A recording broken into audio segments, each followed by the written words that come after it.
Yes, so we are gonna have a microphone that we're gonna be distributing. It's only one. So we're gonna be sharing amongst each other. So if anybody has a comment or a question, we would just wanna kind of share the microphone. And if you guys are sitting on that side and maybe wanna ask a question and the cable doesn't reach, then we'll figure something out. Yeah, I'll lend them mine. You know, we'll figure it out. Oh yeah. Is the audio good? Yeah, we're good to go. Okay. So again, welcome you guys to HGAB Studios. We're super excited to have you guys here.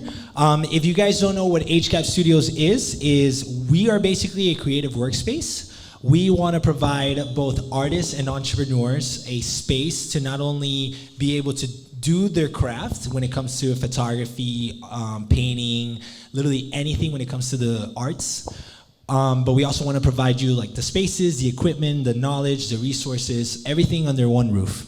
So, you know, later on we'll talk a little bit more about HGAB. And if you have any other questions, you can ask our amazing studio manager, D, which is sitting at the front, which is pretty awesome. But again, thank you guys so much for coming.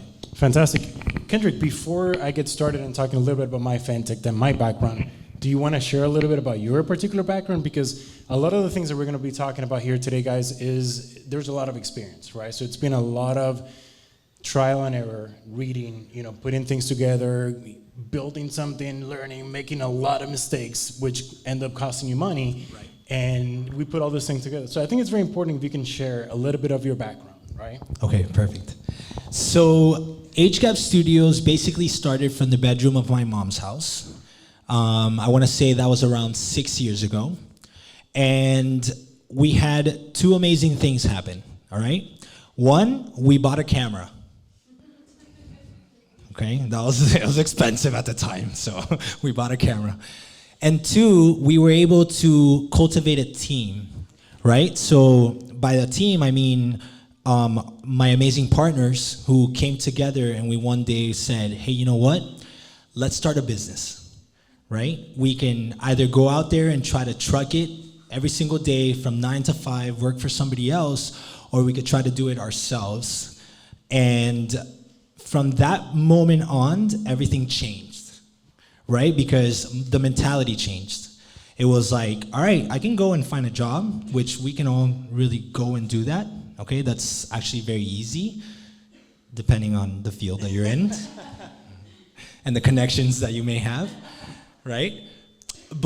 Or we can take the hard route and start our own business and basically chip away at this thing every single day. So you didn't get a job. Well, so at the end of the day, we all have to pay bills, right? Right, but I'm saying from the point of view of like a career, like I'm gonna go do this job and I want to grow in this company and all that. Right. Stuff, so right? as far as like climbing the corporate ladder, we basically said no. So get a job to pay the bills. No, we're gonna start our own ladder. Okay. Yeah. So we're gonna build our own ladder and we're gonna climb it ourselves, and it's gonna be ours, and we're gonna dictate how far that ladder goes, and you know how wide the steps are gonna be and all that good stuff, right? So, but we did have jobs. I have to clarify that. But I think there's a very important thing, you know, to mention there, because you can get a job and say, you know what, I want to become, you know, the manager, the VP, or this and that, and there's nothing wrong if you want to do that, right? But the fact that you were clear on why you were doing what you were doing and what you were actually going to do, you said, I'm going to get a job because on the day-to-day, I need to pay for stuff, pretty much, right? So, but you were clear on the fact that your path was going to be entrepreneurship, business, connecting that with your creativity as well, right? Right. Well, when it comes to the money side, when we started this project, we knew we weren't going to make money, right? But that's not the reason why we were doing it. We were doing it because we thought that it was important to create a space like this, for one, and two, it was important for us to try and fail, right? The byproduct of all of this is the money. Right? But that's not the reason why we decided to, you know what, screw it, let's do it. No, we did it because we wanted to, again, control the ladder, right? At the end of the day, we get to call the shots. We're the ones that get to dictate where our future holds, rather than, you know, maybe working a 9 to 5 and climbing that corporate ladder where you don't really get the right to say if you want to stay or you want to go. Awesome. So let me share a little bit about my story because Yes, very important. I know it's totally different. There are certain similarities, and that's one of the things that we're going to be talking about here today. Is regardless of your background and how you actually get started, the process is very similar, and the steps that you need to take are very similar. So in my case, it was a little bit different, right? So I actually, since very little, I'm like, yeah, I want to be a business owner and entrepreneur and all that stuff, right? And then reality hit. I had to pay bills as well, so I ended up getting a job, and I lost focus of what I wanted to do and why I wanted to do it, and pretty much became, okay, I'm just going to continue to grow in this company, and as I grow, I'm going to make more money, and that's fine, right? But in that process is when my money journey started, right? Because literally, making very little money, having to pay bills, and a bunch of other things, I had to learn how to manage that money. Being, just to be clear and honest, I was making about $700 a month, right? Which in Miami several years ago, that's kind of like, no, even today, it's like, no, you can't make it. So I had to do something to learn how to manage it at that level. So when I got into the point that I wanted to get, I was gonna know how to do it. Okay, because a lot of times we get into the mindset that, okay, once I'm in this level, once I'm making this amount of money or I have this amount of projects, that's when I'm gonna start applying these things, or that's when I'm gonna learn, right? So you gotta start small. And then with regards to my FinTech, so my FinTech means my financial architect. And what we do at MyFinTech is we wanna bring our financial expertise to a particular community, to our audience, to clients. What we aim to do is make the topic of finances digestible and affordable, okay? Traditionally, when you think about financial planners, financial coaches, or financial advisors, you immediately think, oh no, that's like for the rich, right? Sorry, I'm gonna do that when I have money. Right, exactly. Okay. So one of the things that you when do, I'm rich, I'm gonna hire a financial planner. I'm gonna hire someone to teach me. And the reality is that everybody needs that kind of service, and everybody needs that guidance as well. So our goal on MyFinTech is to coach people, coach our community, empower them, educate them, and through that education, empower them. So as they continue to grow in their life and their careers and their craft, you can make your own financial decisions on your own, right? And you were gonna say something, I think. Yeah, so that's kind of the opposite way of what we want to think, right? Because it really starts there. No matter what you want to do in this life, whether you want to grow a business or you want to have extra money in your pocket or anything, it starts with your finances. Absolutely. I mean, everything we do on a day-to-day basis, we need money for it, right? So before we continue, I have a question for you guys. And this is kind of like always very important to me. Whenever we're doing like a meeting or something, I need to know, why are we doing this today? Like, why are you guys here today? What do you want to learn? What is your purpose here? And the mic is right here. And if we have anybody that wants to share something here, I'll share my mic. So Cool. I'll share mine. So what was the question? So why are you guys here today? Mic check. Oh, hands up. Hi everyone, I'm Elaine. Hi, Hello, Elaine. I'm Ricardo. I'm a copywriter, social media manager, branding, and I got inspired. I was telling Ricardo earlier. I got inspired after I had a meeting with MyFinTect, a personal consultation, to start my creative business. That's been my journey. I studied psychology. I got into all this debt, and I have credit card debt and financial aid. The financial aid is on hold right now for the payments, but I'll get to that. First, I'm working on the credit cards, and I've done really well. So, thanks to them, they helped me budget my money better, and I'm getting out of debt, and that's why I started all this. I was a mom for a few years, and then finally I decided, well, I'm going to do something I love. I'm not going to go back to psychology. Writing is my first passion, and I've been making a little money here and there, so that's my journey. That's awesome. Thank you so much. That's awesome. Thank you for sharing that. That's awesome. So yeah, I mean, we all have our stories, right? We all have millions of stories. Our backgrounds are completely different. Everything's completely different, but it all boils down to one thing. And that's your why. So moving on to the next slide, I think I want you guys to think about this as we move forward with the conversation, right? And to me, this means a lot, right? So, and obviously it's not mine, and it's there. I'm not telling you to think less of your art. I'm telling you to think in a way that will allow you to be an artist for the rest of your life, right? And a lot of times those things sounds like, oh, that's very cliche, right? Another quote, motivation, right? Yada, yada, yada.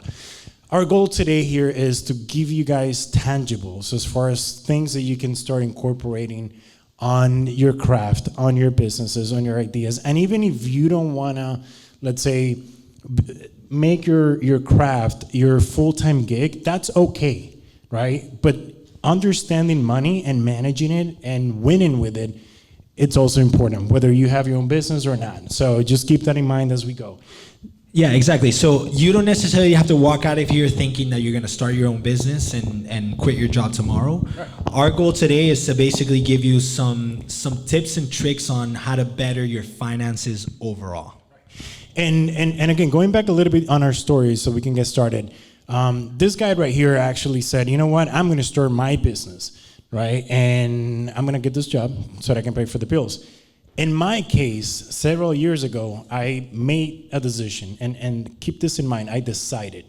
I didn't start. I decided that at some point in my life, I wanted to have my own business that will provide for my family, and that pretty much, that will be my full-time stuff, right? And that was my goal, something that I decided years ago. And the excitement of today is that when we started talking, I was still working on my 9 to 5. And now that we're putting this event together, and today, I'm not, right? And I want you guys to know that this didn't happen overnight, right? This was a series of events over the years of building, and we're gonna be talking about some of those things that we implemented, even though we came from completely different backgrounds and different paths, we implemented the same steps to pretty much get to where we are today. Now, correct. One of the things that when we talk about your why, okay, a lot of times people think about their why as the end result. So I'm doing this because I want more time. I'm doing this because I want flexibility, because I want money, because I want to travel, right? And the reality is that in your brain, the motivator aspect of it doesn't work with the end result. The end result is an added value to what you're doing. So when you think about your why, you have to think about the bigger picture. When you wake up every day, if you have a 9 to 5, and you have to work on your business or your craft or whatever it is that you're doing, after hours, what's motivating you to continue to do that? Even after hours, after you're tired, or even if you're coming here to HGAB, why are you doing that, right? And to share, and this is personal, but I think it's important for me to share this, and you can jump into yours as well. One of the things that, to me, and why, going back to I want to build my own ladder, is because my why is very important. In everything that I do, and this applies to all the projects that me and my wife we have going on, is that we need to be connecting with people. I need to be helping people. And I really believe that no one should be left behind, regardless of your background, your culture, your language, nothing matters. No one should be left behind. There's enough resources in the world for all of us to share them and succeed together. So in everything that I do, and I didn't feel I was doing that at my job, right? Which it's a problem because on a day-to-day, I'm not motivated to continue to do that. Now, when I look at MyFinTect and I looked at the other projects that we're doing, whether it's our clients, whether it's our business partners, whether they are investors or collaborators, we want to help people. We want to bring in people and see them succeed and win. And that's our biggest motivator at MyFinTect and me personally. Now, I want the flexibility. I want to travel. I want to be able to wake up one day and say, you know what, I can open my computer from Europe and pretty much do my thing, right? And that's going to come, and that's part of it. But you have to fall in love with your why, because your why, it's your journey. And your journey is the everyday hustle and struggle that you're going to go through. That's basically what's going to drive you every single day, no matter if it's a good day or it's a bad day. And here at HGAB, we know that we faced our good days and we faced our bad days. And at the end of the day, at least we're like, hey, we know exactly why we're doing it. And this is why it motivates us to keep going. Just keep going. And we're talking about the bigger picture, and it sounds so easy to say it, like, oh, just think about your why. But in reality, we thought about, okay, what can we give you guys? A couple simple steps that you can actually, sit down and think about it, and it's right here. So, what makes you come alive? Okay, and that connects back to what inspires you when you wake up every day to do what you do. Okay, the other thing is determine your strengths. One of the actual challenges that I used to have is I wanted to act and do things in areas that I was not an expert on. And I created these blocks in my mind that, okay, I'm gonna learn about this, I'm gonna become an expert on this, and then I'm gonna leverage that. Reality is those are not my strengths. So very important for you to know your weaknesses and your strengths, because your strengths, those strengths are the areas that you're gonna leverage to be able to apply them and look where can you add value in the marketplace so you can start monetizing your art. Okay? Correct. And that's basically what we did here at HGAB. We, like every good business, we start with a need, right? Or a want. We saw that there was a want and a need for what we're doing here as far as like creating a space for other creators to be able to like do whatever they want. So while we were searching for that place, we were like, hey, there's nothing like that here. And as a creative, I just want to create. I don't want any barriers. I don't want anything. So there wasn't anything like that in South Florida. So that's basically what determined our why, right? Why are we going to do this? Because we want to start cultivating a community and start growing a creative community here in South Florida that we kind of felt that we needed to do that because there was nothing else like this in South Florida. So that was our drive. That's our main drive every single day here at HGAB. So that actually connects to the last point, which is how will you measure your life? Pretty much everything that you're saying is how you measure HGAB success. 100%. And what you guys do every single day. 110%. That's my success, right? So my success is measured on everything that we get to do here at HGAB and the value that we get to provide our amazing creatives every day. So that's awesome. Guys, do you guys have any questions so far? Anything? Check. One, Remember two. that this is Mic check. not a conversation between Kendrick and I, but the whole room. So Okay. Of course, Gio. It had to be.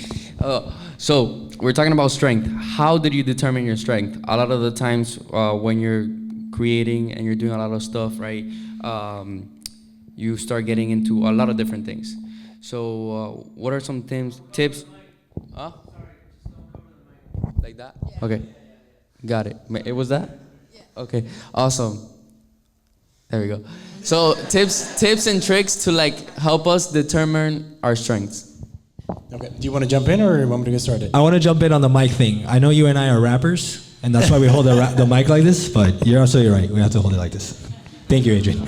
That's my comment. So in my case, Gio, one of the things that there's a common denominator in everything that we do, right? So even though when you're creating, you're being influenced by different aspects of your life and what's going on at that particular time or your background, but when you are creating, there's a similarity in what you're doing, and there's a common denominator, right? So you have to go back to looking at your work, to look at your art, and see what the common denominator is, right? And for me, pretty much it was numbers, right? So even though I'm good at numbers, I like photography, for example. I like playing guitar. So, but I'm not such a great guitar player that I want to be a professional, right? And I had to understand that my strength is in the numbers. Now, and this is going to connect to something else that we're going to touch on, is we have different projects going on. And when you're getting started in your own business, your own craft, you got to do most of it, right? And that also comes with understanding your strengths. In my case, I suck at marketing, right? Suck at communications, right? So, and a bunch of other areas. But there's some areas that I'm good at. And what we did is, okay, who can we work with that can bring those skills to the table? Because if now I want to learn how to be a marketing expert, and how to be a communicator and PR. Dude, I'm just gonna go back to school and, spend my whole life trying to get a career, understand something, and I'm gonna forget why I'm doing what I'm doing and how I'm gonna get the business off the ground. So that's part of it. I don't know if you want to jump in and 100%. So, so Gio, you're one person, okay? You're one person trying to really run a business. Yeah, you're a YouTuber and you want to create content, but at the end of the day, you want to monetize that content to be able to create more content and grow your brand, grow your business, do all that stuff. But again, you're one person, okay? And that's the reason why HGAB from the get started as 4 people, right? Because it's impossible to run a complete business on your own successfully, right? You can run it. You can do it. You can do the marketing, you could do the sales, you could do the production, you could do the PR and the human resource and the whole thing, everything that a company needs to successfully operate, but you can only do it for so long. So that's why we needed help. And that's why HGAB is 4 people, so we can split all those things into 4 parts and be able to do and grow and just do everything that we need to do. Yes. Hi guys, I'm Claudia. I'm co-founder at MyFinTect too. I'm in marketing, so I want to help you with your strengths piece. One really important thing that I would urge everyone here that's an artist and it's a creator, read your audience, right? Like if you're a YouTuber and you're doing one video that is in a studio and then you're doing another video that's outside, and the one that's outside is getting a ton more views and a ton more engagement than the one in the studio, test that, right? Like continue to do that and see if people continue to respond more to that one or this one, and then you can fine tune your art that way. And it doesn't mean that you're stopping to do what you love. It's just you need to read your audience, because at the end of the day, you need to survive and you need to pay bills and you need to make a business out of things. So it doesn't mean that you're gonna sell your core to make sure that you abide to that audience needs or anything, but it's important to read who is out there and is interested in what you do. So hope that helps. thank you. Awesome. Hell yeah. Yeah, so start getting that out of your head. You're one person, you can't do it on your own. Start building a team, okay? It's really hard, yes. It is hard. Yeah, it's almost impossible. I'm gonna give you another tip. So, and I agree with you. It's super hard to find people that you can work with, and I experienced this many years ago when I tried to establish some other businesses, and I started looking for people because of the same reason. Doing everything on your own, it's pretty hard. But I partnered with the wrong people, and nothing happened, right? So nowadays, everything that we're doing, we're super happy to work with the people that we work with. And we wouldn't be doing anything of what we're doing without them. But that comes with also learning how to read those people, right? So if you meet someone that is good in one particular area, just because that person is good, doesn't mean that that person is gonna be a good business partner with you and that you're gonna be able to build a really good relationship with him. So test them out. You wanna see how they work? Bring them in. Say, hey, I have this opportunity and you're an expert on this. I wanna see how you can help me. And if they're motivated, if they actually get going and they embrace it and they make it their own, maybe that's something you wanna work with. If it's someone that you have to call them up and say, hey, did you follow up on what I sent you? Did you read this? When are you gonna do it? Are you gonna help me out or not? And you have to follow this person and pursue them to get an answer or see if they can help you, then that's not the person you wanna work with. And those are the things that, to give you an advice, test them out. Don't bring them in hoping that it's gonna work. Test them. And that basically has to do with every single aspect of your life, okay? Right now we're talking about business, but even your life partner, you gotta test them out. I know you're young right now, all right? I know you probably thought you found the love of your life by now, but nah. So with everything, even if you're starting a business today and you need some partners to start with, or your business is a Fortune 500 company and you need to find good employees. Okay, you always have to find good people, and that takes time. That takes time. I got super lucky, okay, with Mariana, Chris, and Biscayne in the front. I got super lucky because basically those were my best friends from the get, and those were the people that I was like, screw it, this is who I'm gonna do this thing with. And we don't fight personally. We only fight about business, which is great. And yeah, these people are my family. I spend more time with these people than I do with my actual family. So, takes time. Yes. Microphone. Okay, there. Yeah, the clearer that you are on your why, I think the more you attract the kind of people that are kind of looking for the same thing. So it all boils back to kind of knowing why you're doing what you're doing. And I do feel that when you have that clear, you attract people that are on the same mind frame, and level. Awesome, thank you. Cool. Thanks, Gio. So moving along, another very important aspect is, oh, I'm sorry, we have another question.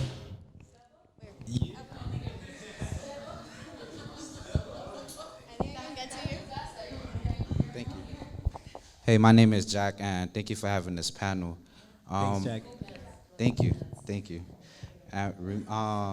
Going back to when you said the person that you started, the people you started the business with were your best friends. How did you get everybody on board? All right, so that's a good question, right?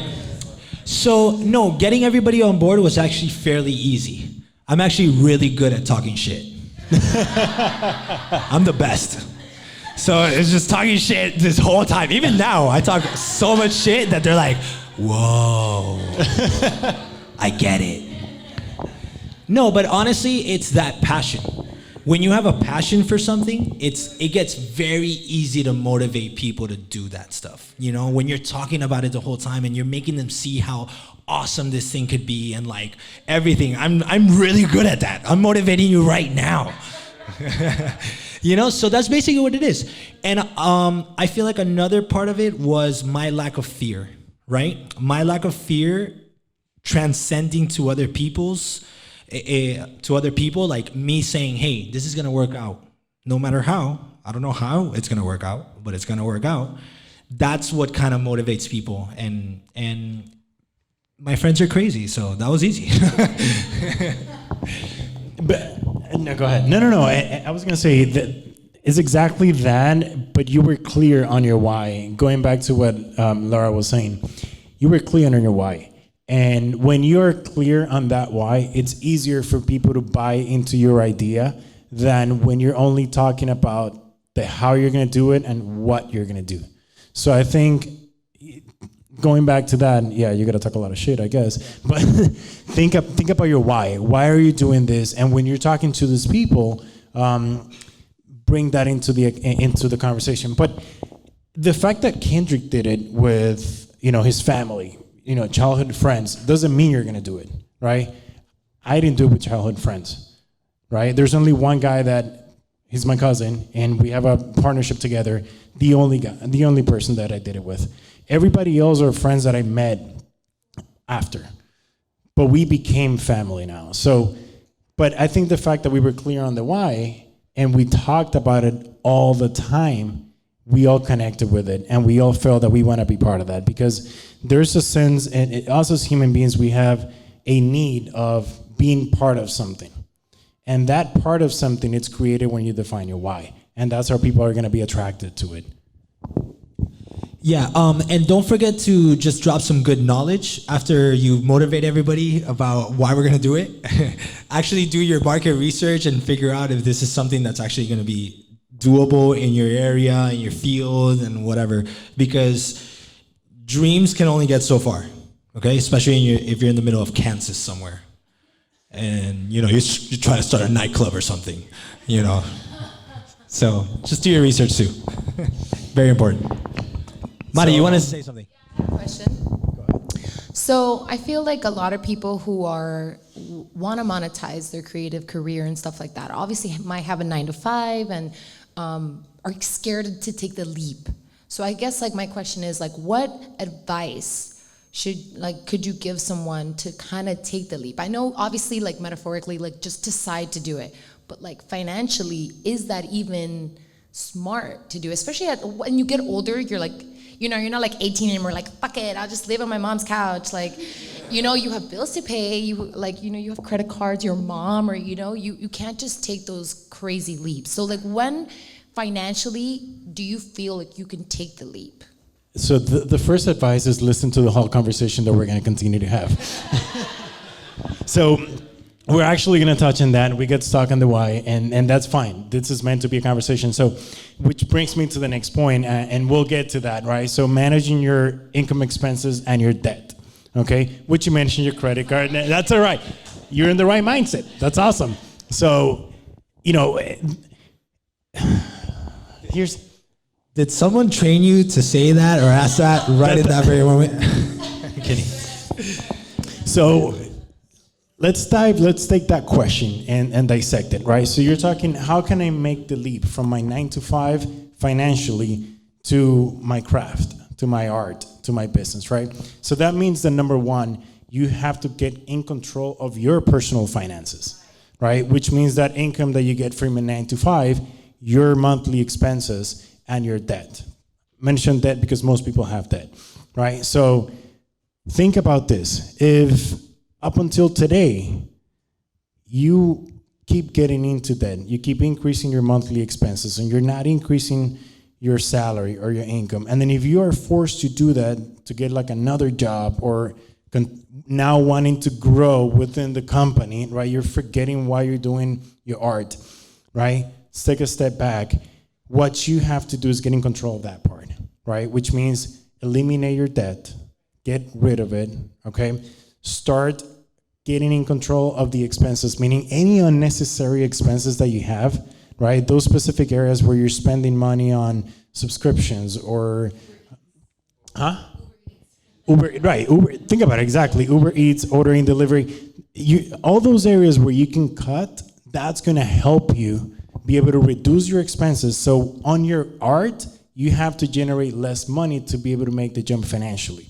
Now, if you continue to increase your expenses, and then if you continue to get into debt, financing stuff, buying things that you actually don't need, right?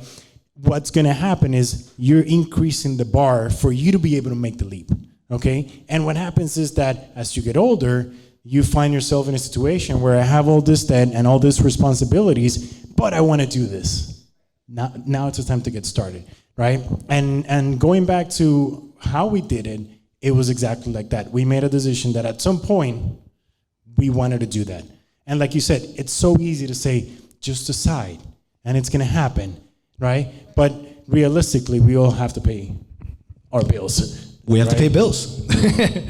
A lot of us generally like to live beyond our means, realistically. So we put ourselves in these situations where it's kind of hard to get ourselves back out, okay, and be able to actually build wealth. But honestly, with whatever it is that you want to do, the first thing you need to focus is on that. Manage your income, your debt, and your expenses. Because basically money is like the blood, right? And without blood, you can't live. And if you're not controlling how that blood is pumping out and like how it's coming back in and the whole thing, you're basically dead in the water, okay? So the first thing you gotta do is take a look at that bank account, start putting together a plan, and start executing. And you have to be very good at executing this stuff. Right, and I think it's also, I want you guys to keep this in mind, okay? Literally, the more money that has to come out of your pocket every single month, the more difficult it's going to be. It's that simple.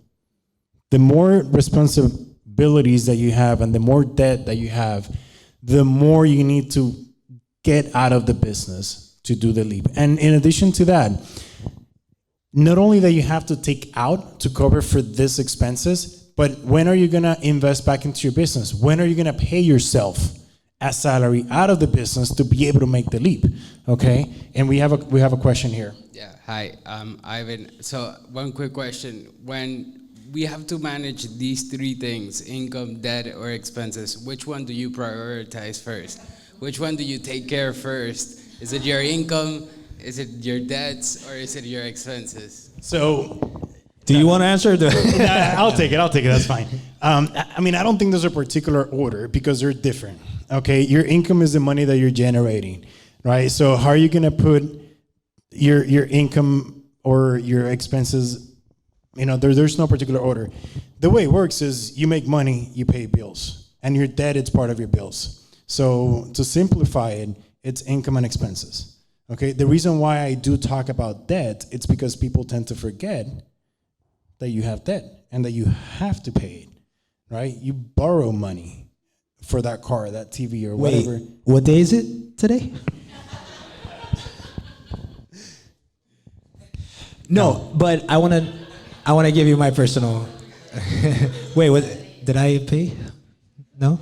Are they gonna shut the lights right now, or? That would suck. No, that's not gonna happen. Okay. So honestly, for me, the one that I would focus on first would be my expenses.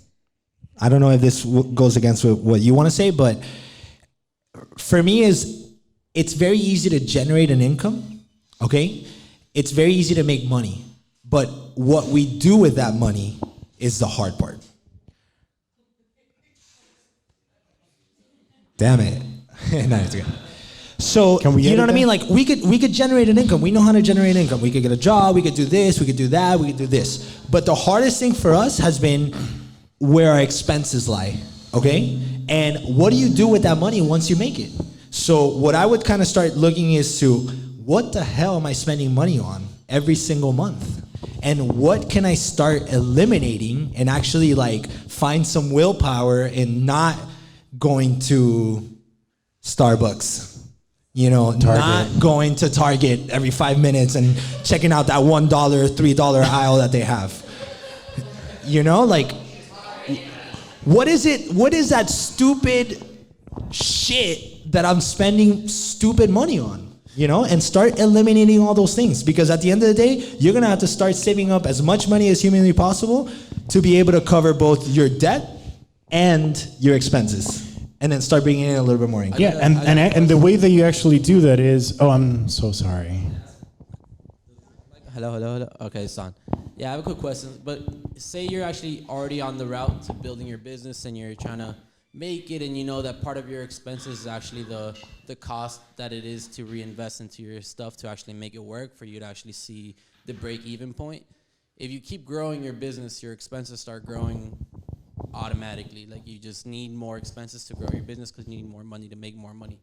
So at what point do you just slow down your stuff in order to get some more money on your pocket and start being a little bit more a little bit more peaceful in your mind about like where you stand financially? So you always have to invest back into your business, okay, and in yourself as well. It's all about your pricing, right? Because if your price of your service or your product doesn't cover your expenses, those investments, and your salary, you're never gonna do it. Even if you scale, right? There's no, look at Uber. Uber, it's negative every year, right? So there's no point where you're gonna be able to sit down, start taking money out, relax a little bit, put a team in place, and watch it grow, right? You need to be, and we're gonna talk a little bit about that, is you need to be able to come up with a price that will cover all of those things. Because if today you do a project and you're not able to take your portion, then if you take 10 projects, it's not gonna happen, right? Then you're gonna have to change your price at that point to be able to get out what you haven't been able to get out of it. And that might be tricky at that point, because then people are gonna say, hey, now you're raising your prices. So it becomes kind of tough at that point. So one of the hardest things that HGAB had to kind of go over the hurdle, which I feel like it happens to a lot of creative, is like charging our clients, right? A lot of the times we're like, oh my God, like, should we charge this person? It's a good account, it's this, like, am I overcharging this person? Am I undercharging this person? So what you really have to do is basically figure out what your expenses are, start generating and start charging to be able to cover your expenses and make a little bit of income. So that way that little bit of income that you do start generating, you can start investing back into your company. Okay? So just make sure you're priced right in the market. Make sure you're generating sales, because it's very important to generate sales. Otherwise, you're just a business that doesn't do anything. You're a business on Sunbiz. You know, that's cool. But you actually have to start making money. So make sure you're covering all your expenses, and then whatever money you are making, percentages are going towards X, Y, Z. Again, one other thing is that a lot of us are creatives in here, and like that's a tricky part about being a creative and trying to make the money. A lot of people, why they can't make that money is because art is very subjective. So your price, everybody's price should be like astronomical. I'm worth everything. So like the price your art is to you and to everybody else. So how do you actually find that price, like that you said, in the market that's right? So there's two things you have to take into account, and Claudia mentioned one of those. Is number one, who's your audience? Does your audience believes that that's your price, that is astronomical, and that they should pay that? Because if you're targeting an audience that is not able to afford that, it's not going to happen. So understanding who your audience and your potential customers are, that will help you with that as well.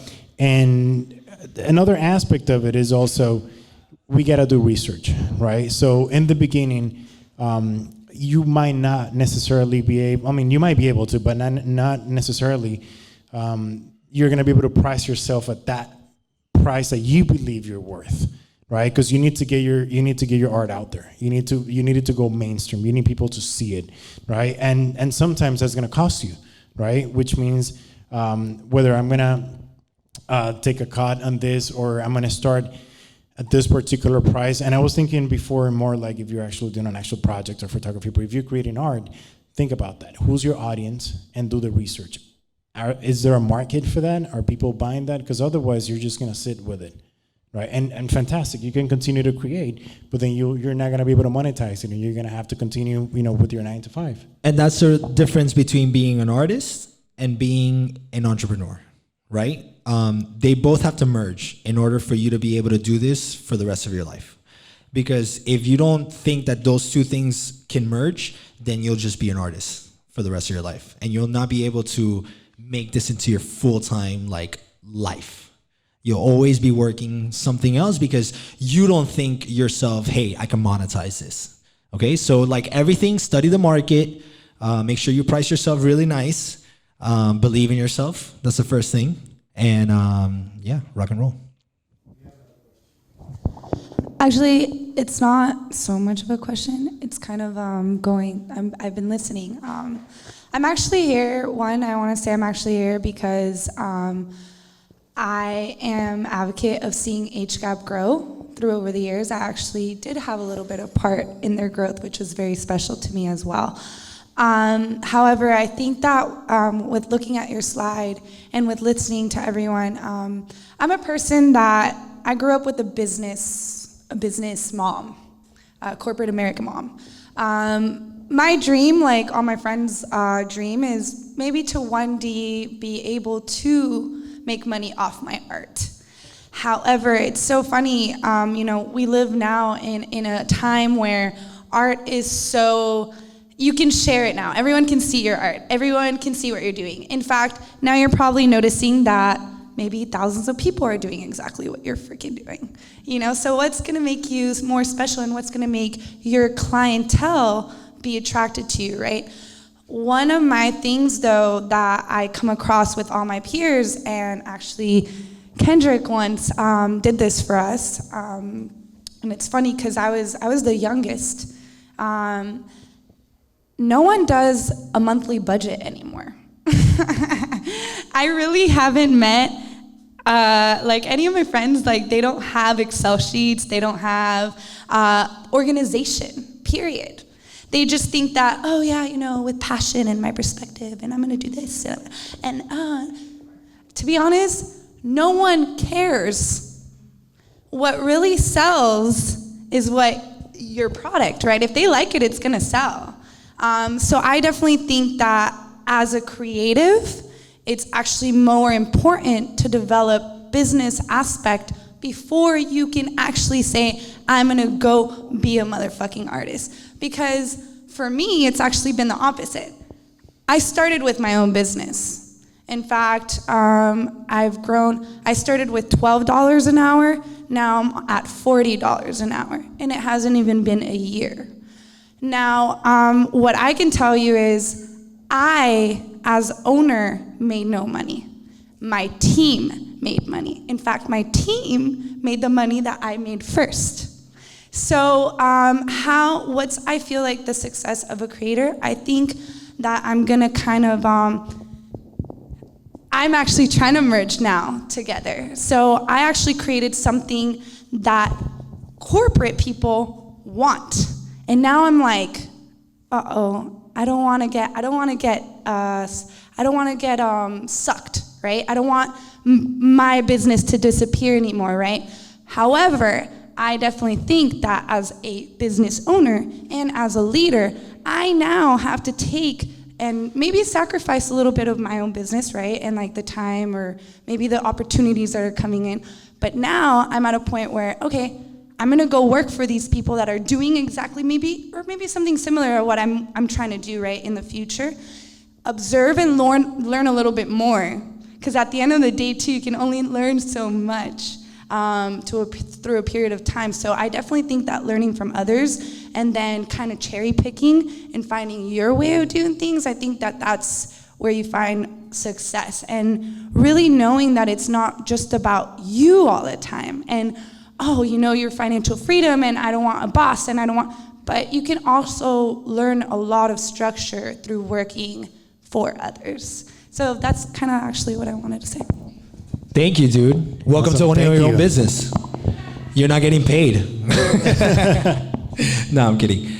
So I think you hit a couple different topics there, a couple different points. One, like it's hard for you to monetize as the owner. Like, how do you get paid, right? So that's very important, and I know for sure we're gonna hit that. Yeah, and also. Whoa. And also the budgeting part, you're absolutely right. Like nobody even talks about it anymore. And that's one of the things that we also have. We call it spending plan, but it's pretty much the same thing. Nobody has one of those nowadays anymore. And then also you touched on a very important point of, you talked about the commercial aspect of it and you talked about the art, right? And you need to find yourself in the middle, because if you want to make it your full-time stuff, your full-time business, you have to monetize it. And if you're selling something, whether it's a product or a service, and this you have to have it very clear, you're engaging in business activities. So it's a business. Right. Whether you want to see it as something else, it's okay, but even legally, you are doing business. And I think you were going to say something. I want to add one more thing, right? So you said that your friends don't really budget for things and things like that, but you want to know something scary? That I know a lot of people who don't ever look inside their bank accounts. And it's been weeks, and it's like I walk up to people and I'm like, when was the last time you checked your bank account? And they don't want to tell me because they know I'm gonna fucking bitch at them. Like, how is it that we know the thing that drives us is this thing that we own? It might be at Regions, it might be at Chase, it might be at wherever, but that's basically the blood that pumps anything that we want to, like our lifestyle, and you're not going in there and you're not checking your bank account. You're just, Jesus take the wheel, like Chris says. Like, we can't do that. So that's basically where we started, 4 broke ass people that were like, hey, let's become millionaires, with 4 broke ass parents that are not millionaires, them trying to teach us how to become millionaires. Like, no. Like, the first thing we thought was like, hey, let's look into our individual bank accounts. Let's see how we can lower our expenses, start pumping a little bit of money into this company, and start having this company generate an income for us. And we worked our asses off 9 to 5 in our regular jobs. And then after 5 o'clock, get ready, because you're working till 5 o'clock in the fucking morning till the next day, wake up again, 9 to 5, till the next day, 5 o'clock in the morning, like, let's do this. And that's it. So you gotta look into your bank accounts, you guys. It starts there. And no, you're absolutely right. You're on the money right there, man. And if your business is not generating enough to cover your expenses and the business expenses, you're never gonna be able to make it. And really quickly, the next point is avoid high interest debt. We talked about debt, and there's someone out there. There's some debts that are really high interest, which means that they charge you a lot of money for borrowing money.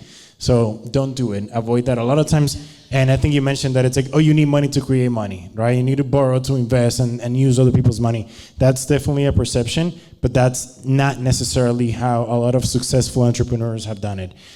So it takes me to the next one. If you can move it, please. The next slide.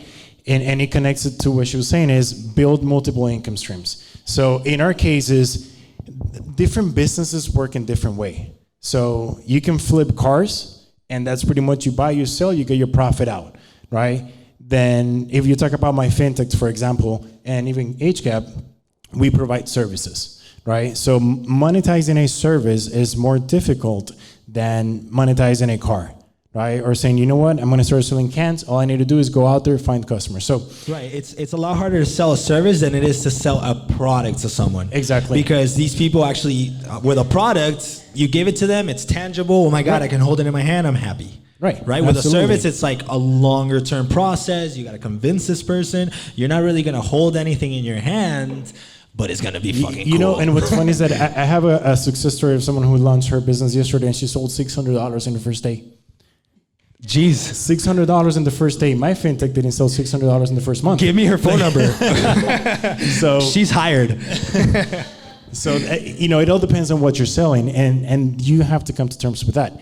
But building multiple income streams, to me, was important because I knew that, for example, something like MyFinTech has way more meaning and more impact in our society than flipping houses, right? But flipping houses gives me, you know, some extra cash that it's pretty good to have, right?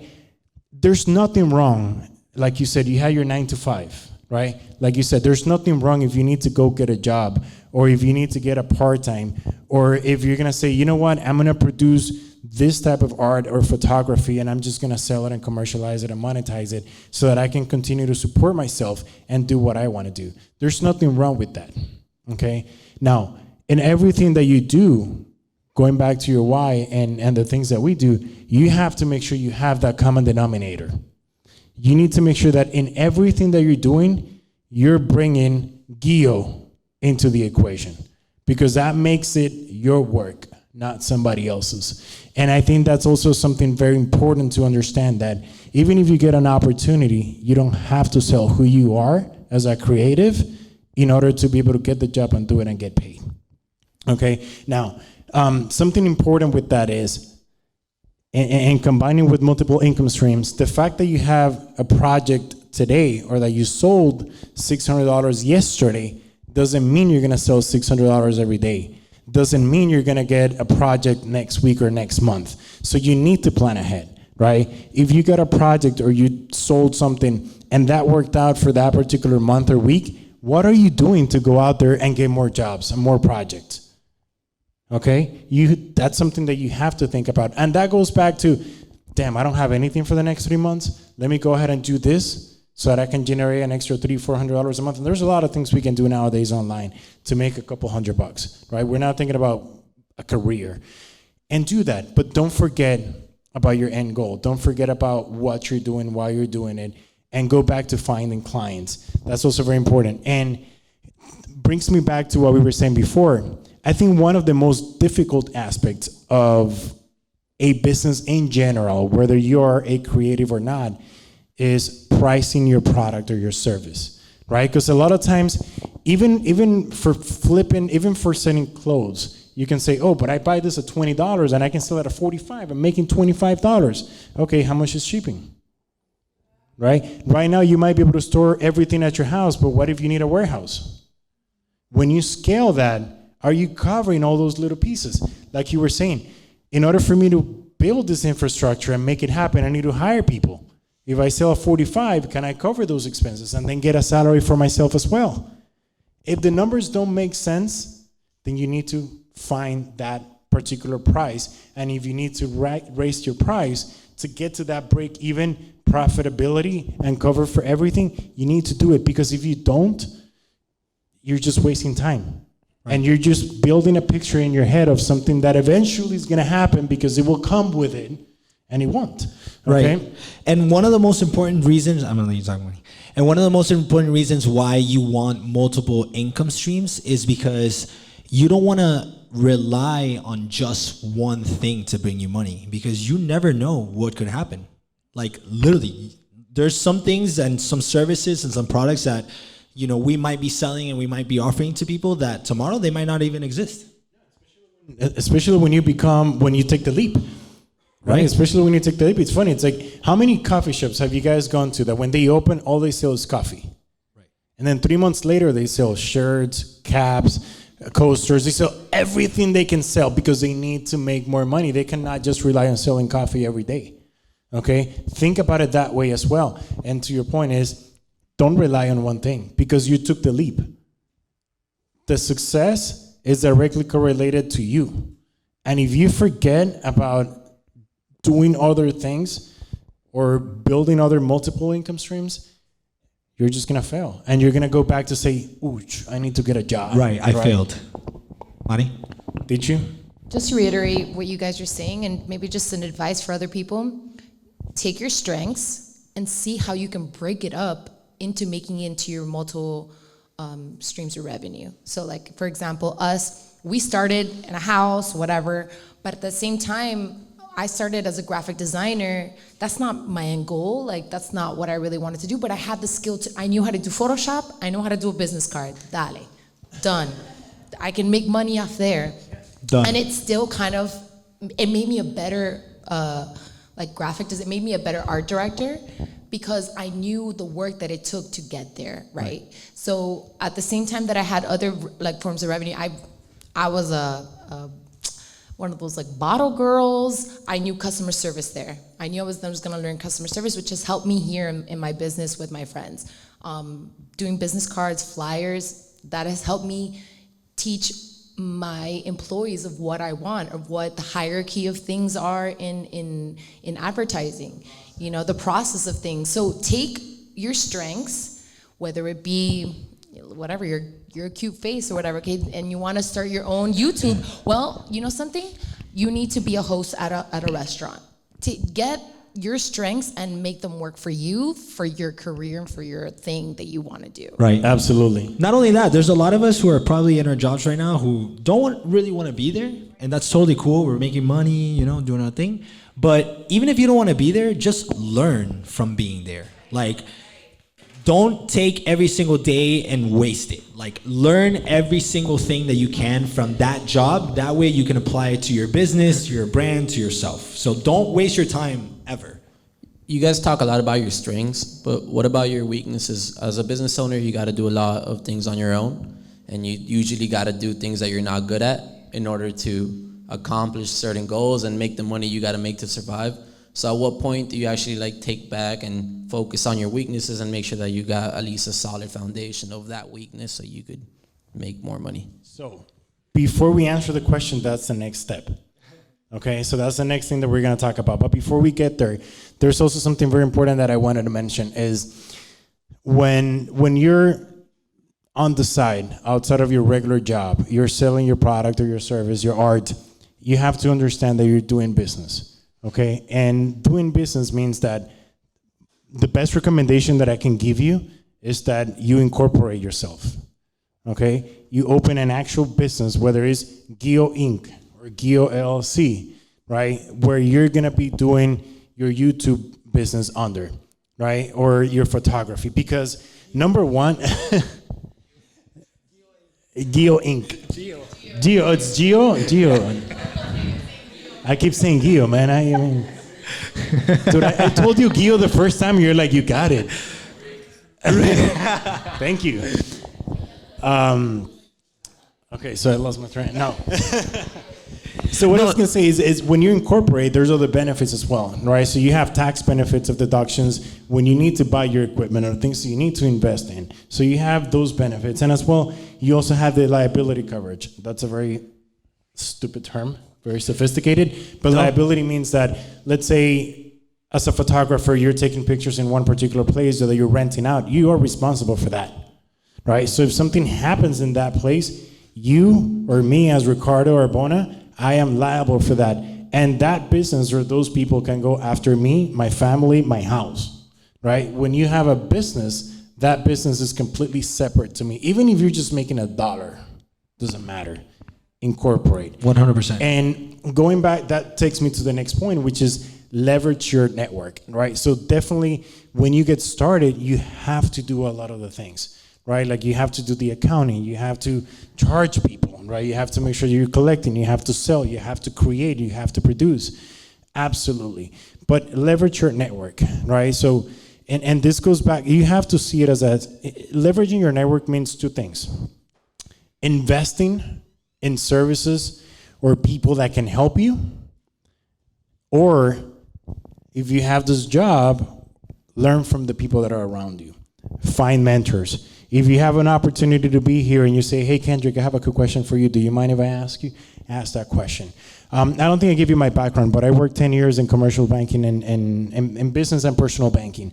And one of the things that I did there is I used to network with the top executives, and I would be like, hey, do you mind if I put 15 minutes on your calendar once a quarter just to ask you a couple of questions?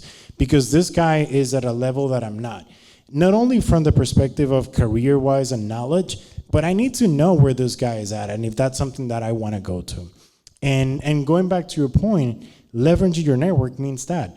For example, going back to incorporating, you're like, oh, yeah, that sounds easy for you, right? I don't know how to do that. I don't know where to get started.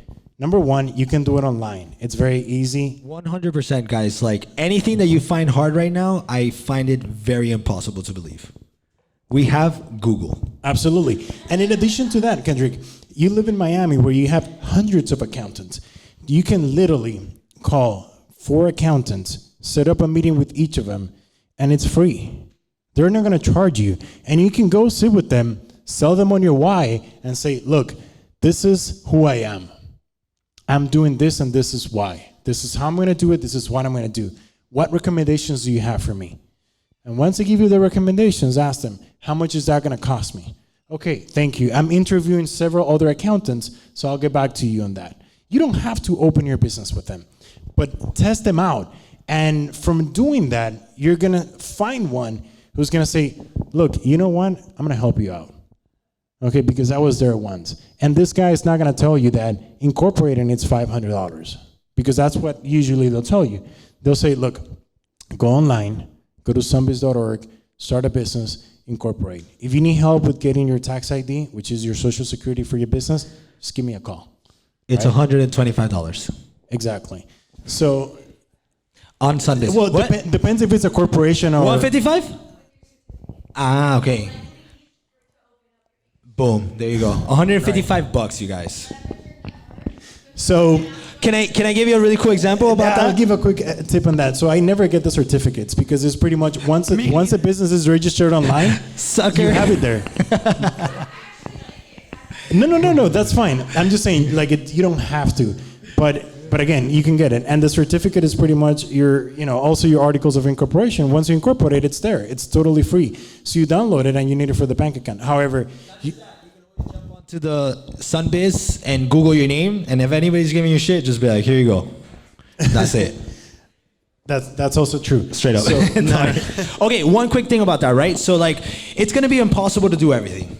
Yes, we already covered that. But it's not until you start asking the questions, to start asking the right people, and start, like, just bugging people. Don't be afraid to bug people. Don't be afraid to be a nuisance. Gio does it every single day of his life here. Like, just ask the questions, because at the end of the day, you're going to find somebody that's going to fall in love with you and be like, you know what, I'm going to help you. And in addition to that, also, you have to understand that you have to make investments, right? So the way I see it is, for example, if, as a photographer, if you have a project and you need a particular lens to be able to shoot that, and that's going to cost you, let's say, $500, but the project, they're going to pay you about $1,000, $1,500, you're going to invest that $500 one time. But that lens can get you multiple $1,000 projects. So on your first project, you're making maybe $500, $300 after, like, other expenses and your time. But the next job, you're going to make $700. You're going to make $800. So think about it the same way. If you need to hire someone for a consultation, if you need to pay somebody to get something done for you on the short term, and you're getting the return out of a project that you're doing, hey, it's an investment. You're taking that off your shoulder. It's getting done, right? And it's not coming out of your pocket. You're putting your business to produce, like she was saying, you need to find a way to commercialize it. And whatever you're not able to do, or you're not able to find a mentor or someone who can give you that knowledge for free, you can always Google. But at the end of the day, there's a cost associated with wanting to do everything. And it's that it's going to take you longer to get things done, because you're going to say, oh, I'm going to learn that. Okay, but going back to your point, you're a graphic designer, right? That's what you say you were doing? So Right. So I'm like, I'm good in graphic designing. So why am I going to try to do something else now? Right. That's going to waste my time. It's going to take me longer to commercialize, to start making money. By the end of, it's 3 months are going to happen and you're going to be like demotivated. Yeah. Right. So because you became a lawyer. Exactly. So we have another question. Well, okay, one quick little example about like, if there's a will, there's a way. So at the beginning when HGAB started everything, we started working with clients. Our clients started to get bigger. The project started to get bigger. The money started to get a little bit bigger. So we were like, holy shit, we need a lawyer. Right? And when it comes to like having a lawyer to like write down these contracts to make sure that not only you're secured, but your clients are secure if anything happens, it could be very costly, right? Like any retainer agreements, all this stuff, it's like $100 an hour depending on what lawyer you go to, right? So we didn't really have that money and we're like, what do we do? Because at the end of the day, we need all these contracts, we need non-competes, we need non-disclosures, we need non-whatever. So what we did was we got smart. And luckily for us, FIU, and all the other major colleges in the US have law programs that will help small businesses when it comes to developing these contracts that they need to operate. So what we did was we basically went to the law offices in FIU. We paid $25, and we had literally someone that was about to graduate. Okay, literally look at all of our contracts, and I'm talking about for those $25, that person probably wrote about 7 contracts for us. So they run them from scratch. They write them from scratch. Not that you brought your old ones to. No, they built it for you. Nope. I sat there and we sat there with the whole team, and this person asked us every single question under the book. We went ahead and we answered as best as we could, and from those questions, they went ahead and they wrote all of our contracts. And a lot of those contracts are the same contracts that we use today to work with our clients. So yes, it's impossible, but no, it's not. Again, Google. So I have a question that I'm kind of going through that now, but it's kind of clear now. But what do you do when what you're good at doesn't necessarily take you where you want to go? So, like, more specific? Okay. So, let me, wait. An example. Okay. Okay, I'm going to give... Yeah. No, I don't care. Like, for example... I am an artist. Like, since I am a kid, I either paint or do creative stuff. I am a very creative person. I am a makeup artist, for example. That's the example I'm going to put. Now, most of the time, that is a service. When you provide a service and you want to jump into a career when you are going to be the one providing the service, it takes a lot of time. And you have to sacrifice a lot of time to be successful in that career or that path. But I have a family and 2 kids that doesn't give me the time that I need to put in order to be successful. You understand? I was a photographer and I tried that, but same thing, a lot of time out of my family and out of my, and at the end of the day, I want to build something that doesn't require my physical, like I want to build something that it's going to create passive income or, something that it's going to give me money without me being present. So how do you fight, or not fight, but like, how do you align, being a creative or, that, you got it. All right, I'm about to drop the mic right here. All right, so passive income and not putting in time is impossible. Okay? The only way you're gonna get ahead of this bull is if you put in the time. All right? Especially if you ain't got the money, especially if you don't have the resources, especially if you don't have whatever. You have to put in the time. Okay? And if it's important to you, you will figure out and allocate some good time to put into your business, because at the end of the day, time wasted now is time that you're gonna want later down the road. Okay? So if you're not putting in the time now to get ahead of the bull, and you're just saying like, you know what, it's cool. You know what, it's cool. You know what, it's cool. 20 years later, you're gonna be like, holy shit, that's when I had the time. Okay? That's my... No, I totally agree with you, right? So this perception of passive income that, okay, you build this business and it generates income for you. Okay, it exists, right?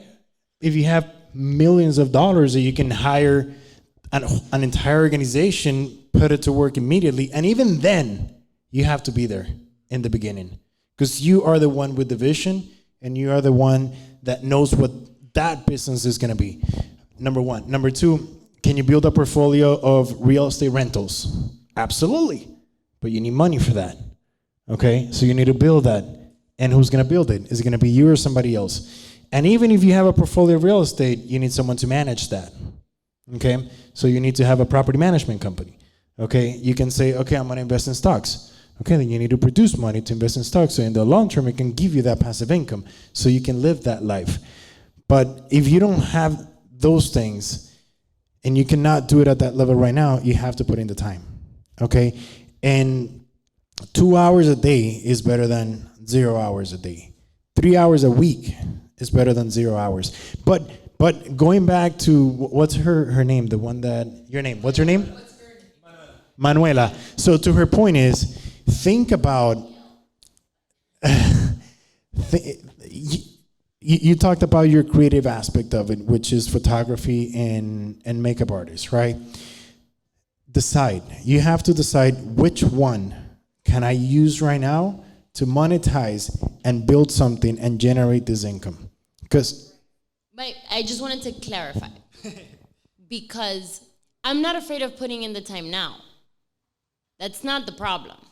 The biggest fear is building something that requires every single time a lot more time and more time and more time. And I'm talking like super open right now.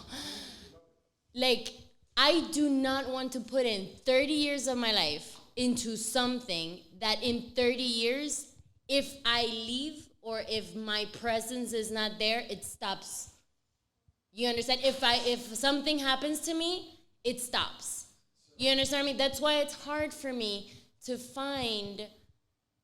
align where I want to go to my career, because being an artist is you're providing a service that you do. So, like... Something I tell my crew almost every single day, it's like, do we want to be employees or do we want to be business owners? Okay? And there's two completely different things, because we're trying to set this up that the day that we all leave from here, this place runs on its own. And that's what you want to set up, right? And the only way to set that up is over time, right? So I know today that, yes, I'm putting in the time, and I'm probably putting in way more time than I would put in any other place that would hire me, right? But it's something that, one, I enjoy doing, so I don't really think that it's a waste of time. And two, we're setting it up in a way where in 10 years, 5 years, 30 years time, we could step back and what we've dedicated all this time to can generally run on its own. And that's when that passive income will come. Right. Let's be a little real. Let's be real, Gio. Come on, let's be real. Okay.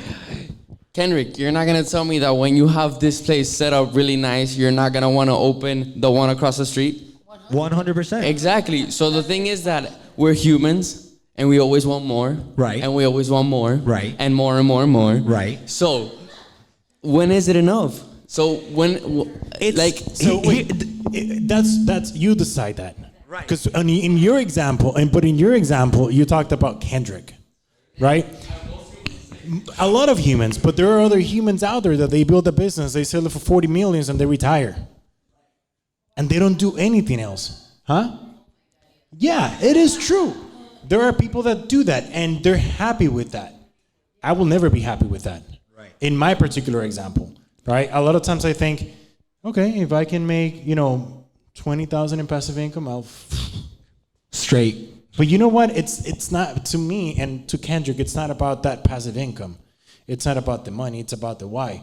So building some sort of income to get out of your 9 to 5, to then be able to put in more time to that particular idea that you have, will allow you to start growing it to a point where you can start hiring people to do things. I'm gonna give you an example. So MyFinTect, right? We are a team of 3 plus whoever we need to bring in when it's necessary, right? I'm the chief financial architect and I deal everything that has to do with finances and our clients on a one-to-one basis, personalized, right?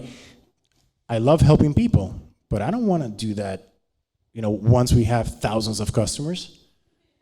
I mean, not even that I don't want to, it's not even possible. It's not even possible. So I have to be okay with bringing someone else to do that. And that goes into what she was saying. Once you've paid the price and once you've gone through your process, you know what that looks like. So when you're bringing someone in, you know what you're looking for in that person. You know exactly what needs to be done. And that's what's going to allow you to delegate, because you're going to hire someone who's going to be able to do that. But if you don't pay that price, if you don't go through your process, you're building something that, right, not that it's inauthentic, but that you will commercialize it and it's going to start generating that passive income immediately. It takes time, like you were saying, and you have to go through that process, embrace it. But again, let's be real. Let's take it back a little bit. Your first goal is, what can I sell? What can I do? What can I monetize to be able to take the leap? For example, in my case, it wasn't MyFinTect. It wasn't MyFinTect, because MyFinTect is a business that I don't want to take money out. I wanted to put it back and reinvest it. That's my vision with MyFinTect. But the other stuff that we've done, then that was the purpose of that, was to get us out of that 9 to 5. And now dedicate more time towards all these other projects that we have. So there's nothing wrong with doing A, B, or C if your end goal is Z. Okay, just pick one and try to do it now. In your particular, go ahead. Time is relative, right? Like, I didn't think in 4 years we'd be able to do everything that we've been able to do here. You know what I mean? But when we started this project, it was like day by day by day by day, and we still take it day by day by day by day. I don't know where we're gonna be 4 years from now. Definitely somewhere else, because we dedicate that time and we put in that work, and we don't mind it because we enjoy it every single day. Like, I'm very much like Ricardo. Even if I am a gazillionaire or whatever your measurement of success might be, I still don't want to stop working and creating and building businesses and having fun and having discussions like this and stuff like that. 1 second. So I have a little bit of a problem, okay? I drank way too many beers and I have to go pee. So I would actually love to take a 2-second pee-pee break if everyone's okay with that. Yeah? Yeah, and then we could just, give me 2 seconds. Oh, yeah, you can go real quick and I'll wait. Yeah, no, go ahead, bro. I'll wait. You good. Does anybody want a beer? This is a good one. This is really good. And this is something I feel strongly about. Why? Because, and not by just like regular education, like what society deems as like education, just like college or whatever. Like, I thought I had to fit into that mold, and I realized I'm actually wasting my time trying to fit in what everyone else thinks an education in my career is. Like, I wanted to do graphic design, so I went to my MBA that didn't even have like a graphic design like program. I feel like I wasted a lot of my time, and I went to a school where it wasn't a degree school, it was a portfolio school. So it's like nothing. Like I literally would leave with nothing unless I didn't put in the work, right? And I didn't even graduate from it. But what I learned, I took everything that I learned from that school and was able to apply it to here. Mind you, this has nothing to do with what I studied. I studied advertising, like corporate world, living in New York or San Francisco, doing advertising, working for the band. But that wasn't me. But I took everything that I learned from there, which is like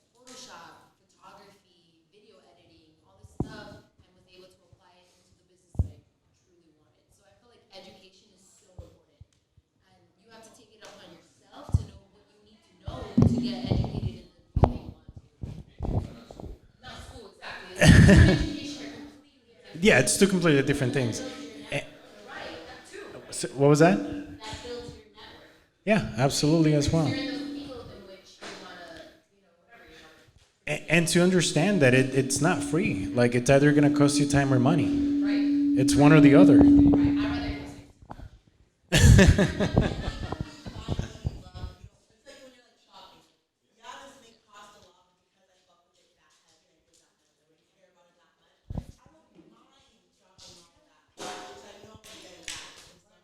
Yeah.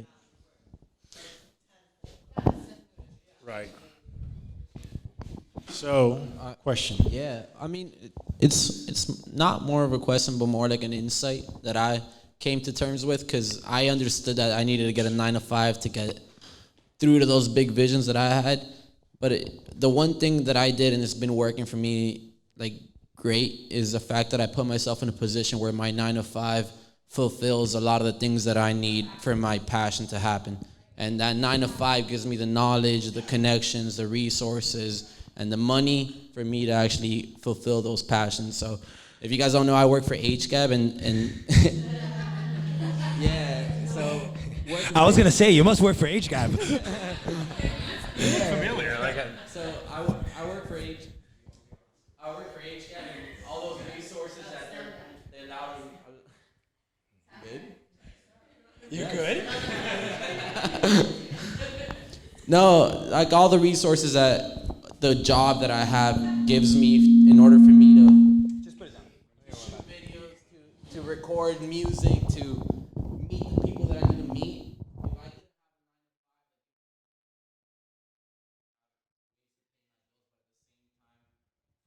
being able to feel like I'm fulfilling something to my bigger vision every day, like I don't think I'll be happy. So like it's a matter of like putting yourself in a position where you're like spending your time very wisely and you're fulfilling something with every minute of your time. You're just not making money. So, with everything in your life, you should always make sure that you're spending your time wisely, okay? Whether you're making money or not, right? We could be at a job that we're just making money and we're gonna then allocate that money to do whatever it is that we need to do. Or we could be at a job that we're learning and we're trying to absorb everything from that job to be able to then do everything that we wanna do in our lives. Some of us are lucky enough to be able to work in places where they want you to explore and grow inside the organizations. Some of us are not, okay? So we have to figure out and put a game plan in place, just like everything else, whether you own a business or your life, put a game plan in place and say, hey, by this time, I'm gonna achieve this to then be able to achieve this to then be able to achieve this. So you're actually very lucky, and not just because you're working with HGAB, but you're working with an organization that wants to see you blossom and grow. We know that you have a lot of knowledge, and you're young, and you're hungry, and you're ready to fucking take the world by storm, and that's why we give you everything that we give you. We spoil you. But I do suggest everybody else out there that whether you're working for money or you're working for knowledge, just don't waste your time. You know?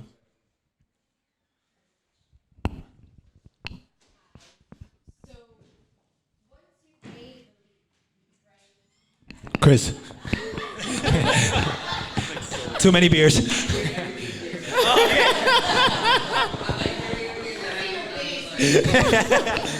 Go on. So once you've made the leap, I've made the leap and I'm in this gray area of freelancing for 2 years. Okay. This is maybe more of a philosophical question, maybe it's more practical. At what point do you stop being a freelancer and being your own business? Since the beginning. How do you determine that? Well, I have a question. I do a lot of things. Have you written out a business plan before? No. Boom, right so there. that's the first one. Yeah. The thing is, I offer so many services. So I'm like a yoga teacher. That's do another thing. graphic design. I do marketing. I do social media. So I do a lot of things, and it's hard to say this is who I am, and then kind of merge all of those things into No, a thing. absolutely. The business plan, like you need to have one. Not that you're going to build an extensive business plan for absolutely each and every one of those, but then also I will challenge you to see which of those categories are the ones that you want to focus on and which one are the ones that are the most profitable one for you, right? So that way you can maximize those opportunities and those projects that you're working on to then do whatever, anything else that you want to bring into the equation. Now, to your point is, do you also have a business registered? So you That's do why it. I said if it's more of like a philosophical So or practical, like do well, I I feel like- incorporate myself? So And I then feel like you why? psychologically have brought yourself back a bit, right? Because there's two reasons why I feel like we should always incorporate, right? One, because it'll save our asses if anything ever happens, right? So you personally, what is your name? Jessica. Kika. So Kika doesn't get affected, God, if something happens, right? And two, once we incorporate, it kind of triggers something in our brain when we're like, all right, now I'm not just a person, now I'm an entity. Kendrick, and in addition to that, if that triggers in your head, it does the same thing to your clients. Yes. So when you're talking to a client, it's not, Kika, I'm going to help you with this. You're talking about HGAB. You're talking to MyFinTech. You're talking to XYZ Corporation. So as So far it's as... okay to incorporate even though it's a No, ton of things. so check it out, check it out.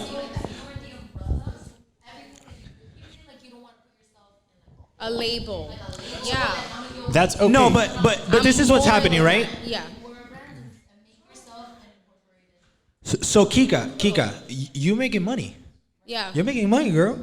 Whether it's yoga Yeah. or it's this or it's that, totally cool, right? We're all making money out here. Yes, I'm the CEO of HGAB, but that's not the only thing that I do. Yeah. I love to make money in other ways, right? But when you incorporate, you got to figure out that one thing that you want to focus on, right? That way you can focus maybe 80% of your time on that one thing and growing that one thing that offers that one service, right?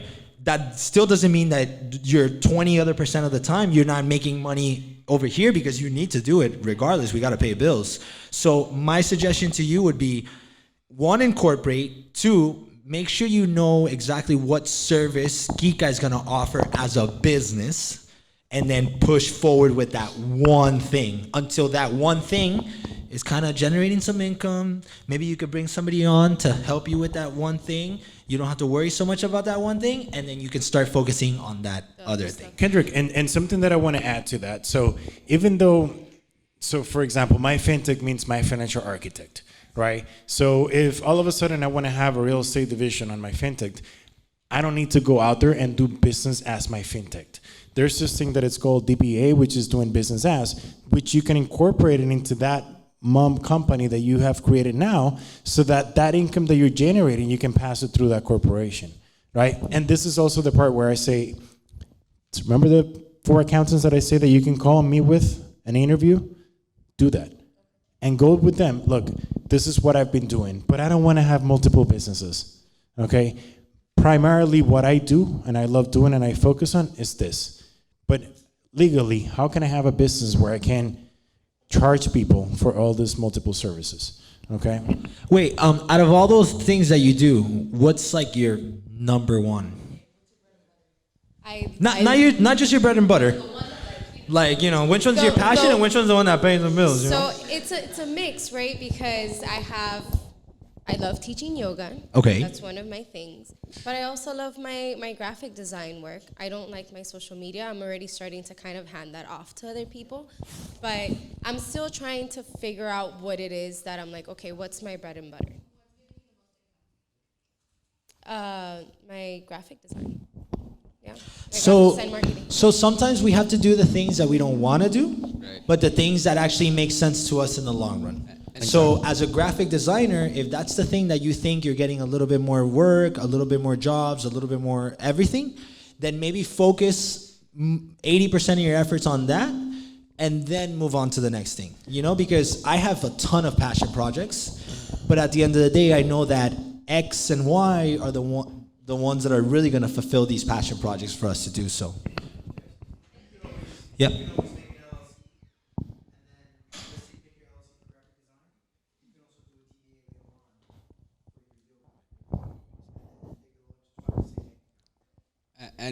If I may, I think that to tie it back to the rest of the night, the one thing that I feel that you're struggling with is identifying your why, right? So once you identify that, and they're giving you excellent sort of practical advice as to what you can do tomorrow, right? But within all that, once you do your business plan, then you're gonna be able to identify your why, then identify what are the things that are gonna get you to your why. So yes, you may like, graphic design may give you the most income right now. It may not be your why, but it's gonna get you there. And then, sort of by taking and implementing all their practical advice, you're gonna step by step go answer all those questions. And then you're gonna sort of realize, oh, this is really my passion. I'm gonna leverage all these other assets, all these other sort of skills that I have to make that why possible, and then you're gonna get there. And once you're there, you're gonna be completely happy. I mean, look at this guy's face. Like, he's enjoying his life. I think we gotta pay him now, like after the event. Bro, Chris. I do think a lot of people take that business plan for granted, and it's something that it is a pain in the butt. It is a lot of questions, but it's a reason why it's a lot of questions. Because when you're going through the process of filling out this business plan, you're gonna learn a lot about your business that you didn't know, that you thought you knew what your business was.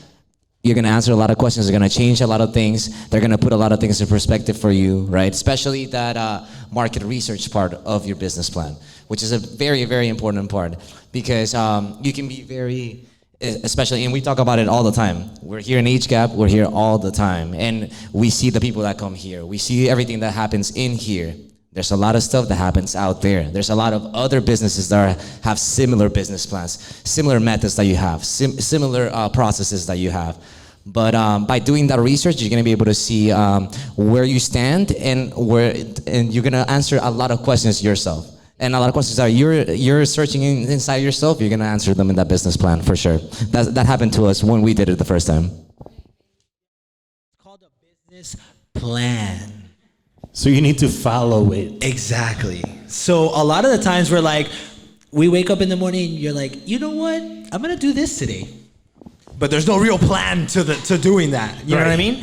So make a business plan. Make sure that it's reasonable. You know, in 5 years you can't be like, oh, I'm gonna be making $30 million. I'm gonna be the next Amazon. You know, you have to be, reasonable with your goals, and every single day just try to reach those goals, and you will see that it will happen. So I'm excited for you. Ika. So after you decided and you figured out your whys and you're basically mentally prepared to make that leap, how did you first start off funding to create this space? Funding? Mm-hmm. Funding. So do you know what blood, sweat, and tears? No, I'm kidding. Do you know that fuel called blood, sweat, and tears? Well, no, I'm kidding. So the way we were able to fund everything was each and every one of us had a 9 to 5, right? So I took the resources that we had, or we took the resources that we had, which was each other, and the lack of funds, and we were just like, you know what? We're already making money with our 9 to 5s. Let's start allocating a portion of this money that we generate on our own and put it in towards the business, and then be able to generate the business that way. And really, if you don't have funding, okay, if you don't have anyone that can lend you some money, if you don't have anybody, if the bank won't lend you money, if no one will lend you money, then you gotta get a job, because that's the only way to do it. Straight up. Absolutely, you need to put money into it. Now, let me ask you a question, Kendrick, because yes, you get the funding from your job, 9 to 5, all of you, 4 people. But think about how were you able to put those funds into the business? Where there are a lot of things that you sacrificed along the way, things that you wanted to do, and you said, you know what, not today, not this month, not this year. I'm gonna pay the price today so that I can do it later. So the day that we decided to become partners was the day that I lost myself. I'm kidding. No, like the day that we decided to become partners and actually do this thing was the day that we said, you know what, us equally as a four, we're gonna sacrifice everything, literally everything, from top to bottom, everything, the way we live, the way we eat, the way we, everything to just focus our energy and our time and our money and our resources to this one thing. And with a business plan, it allowed us to do that because we have a set goal and we have a set time frame in mind, right? In which at this very moment in time, when we made our business plan, because when you make a business plan, you can make a business plan for 1 year, 2 years, 5 years, 10 years. We made one, I believe it was a 1-year business plan and then a 5-year business plan. And luckily, us being able to chip away every single day and follow that business plan, I now know that we are headed towards the right direction. And not just because, yeah, we have a bunch of shit and like all this stuff and like whatever, right? No, it's because there's a purpose to every single little thing that we do because we're following that business plan. So it's very important. And then also remember from the monetary and personal finance aspect of it, which we talked about in the beginning, it goes back to managing those expenses, right? So if you're 9 to 5, what you're actually doing with that money is you're just wasting it, or you're buying shit that you don't need, or doing XYZ, or going out, or whatever it is that you spending the money on, right? And that it's not part of your business and what you want to do, you're just working to throw money away. So you have to also understand that getting rid of those unnecessary expenses is you paying the price to say, you know what, I'm just gonna cover what I need to get by and take all this extra money to continue to reduce my expenses, whether that is paying off your debt or investing into your craft. Into your business, yeah. Okay, exactly. So it's a combination. So don't think like, oh, I can go get a 9 to 5 and then that's it. With that, I'm fund my business. You have to understand that we are humans of behavior. I mean, we're humans of habits. So everything that we do, it's triggered by something. And if you don't take the time to understand what triggers you to spend money on something, when you see something or when you hear something, you're not gonna be able to deal with that aspect of it, right? And just to tie it back to investing in knowledge, that was one of the things, and remember, these are the things that we did. So one of the things that we did was invest in the personal aspect of it. Even though I was working in finance and I went to school for finance, they don't teach you crap. Nothing about how to deal with money and how to win with money, okay? All they know how to do is sell you stuff that it's gonna take money out of your pocket, okay? That's the reality of it. So from that aspect, I understood that I had to invest, whether it was to hire someone who could teach me, who could help me get to the next level, or to get out, because you're also there's a point where you're gonna hit a wall. There's a point where you're gonna hit a ceiling, and you're gonna be like, how do I figure this out, right? And then you might go online and you read, or you can, call Kendrick or XYZ, and Kendrick is gonna give you the answer, and you can always call me. He doesn't get it, right? and you're gonna hit that wall. And there's nothing wrong with, leveraging your network, reaching out to people, and if that means, again, like I'm gonna give you an example, right? One of the things that I do also is photography, right? I'm pretty sure there's tons of you guys out there that are much better than I am, right? But every time I get stuck, I have one person that I call. And I call this guy and I'm like, hey, this is happening, I'm dealing with this. I think this is the answer, but what do you think? He's like, okay, let me take a look at it. Oh no, dude, your problem is XYZ, right? So that person doesn't charge me anything because I've known him forever. Right, but there has been other instances in my life where I have to pay this guy like 25, 50, 100, whatever it is, so that I can actually figure it out, apply it, and move on to the next level. Because if I don't move forward and I get stuck, that's the end. I'm not gonna continue to make money and grow and all those things that we want, and the passive income and the 5-year plan that now it's coming to a reality. Go ahead. So I'll give you a quick little example as to a small sacrifice, right? So we're working our 9 to 5, we're busting our ass, we move to this space here, and we have the opportunity, or I have the opportunity to buy a vehicle, right? So, ooh, that's like a car, right? So I go to a dealership and I do the whole thing and I'm like, yeah, this brand new 2000 whatever, whatever. And I'm like, all right, how much am I gonna invest in this every single month, right? So I go in there, I talk to the dude, we work it out. He's gonna give me the best deal ever. It's a blowout sale. And it's like $400 a month.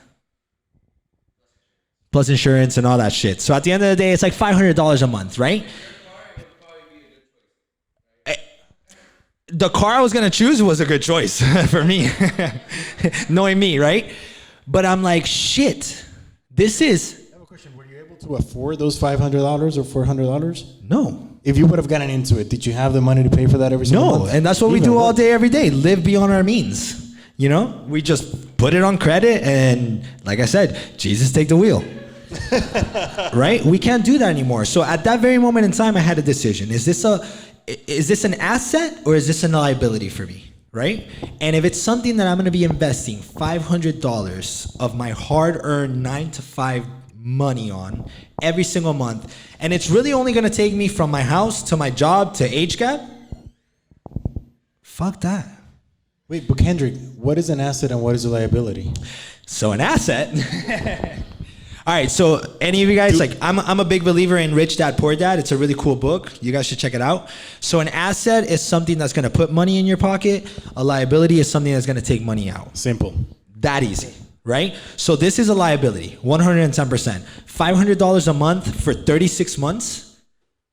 Money that you don't know if it's going to come every single day of your life or not. It might come 1 month. It might not come. On a car that is going to depreciate, is going to lose value. As soon as I drive off the lot, I could get into a freaking car accident and forget it. It's gone. As soon as I drive off the lot, it's already worth $5,000-$10,000 less than what I paid for. So how much did I spend? No, I need a car. I'm in Miami. Public transportation sucks. So what do I do? Public transportation is terrible. That's why we have our buddy. Oh, he's not here anymore. I could talk shit now. Public transportation sucks. So what I did was I grabbed $1,000 and I bought a car. It's not true. It's true. No. And guess what? You still have it. I still have the fucking car. And it's a car that I drive every single day because it spends half the time sitting in the sun. Right? But that was $500 in the 36 months that I would have spent. I went ahead and I invested it into myself and I invested into my business, right? So every single day we're faced with challenges that they're actually very easy. They just might put you in a really tough situation for an X amount of time.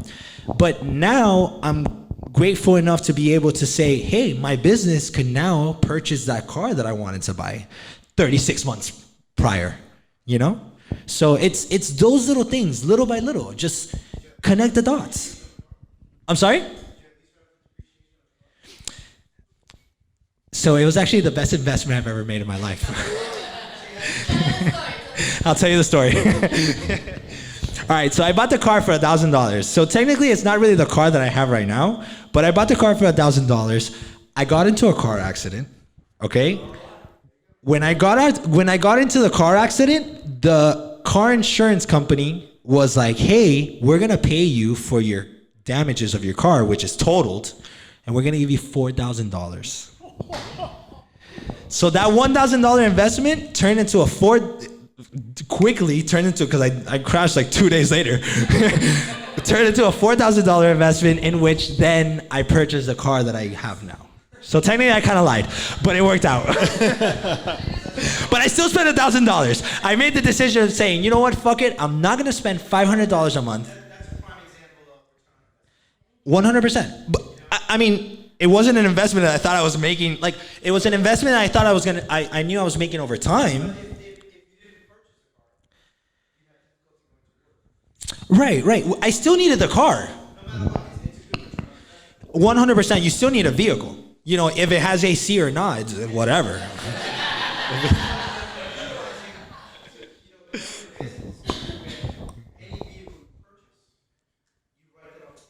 Yes. Right. Yes.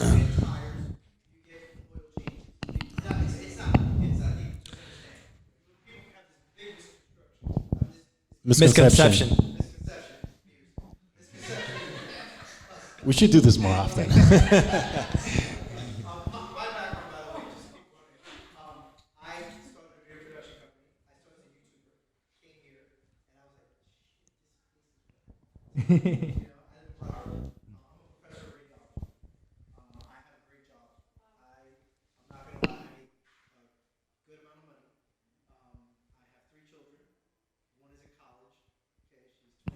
Congratulations.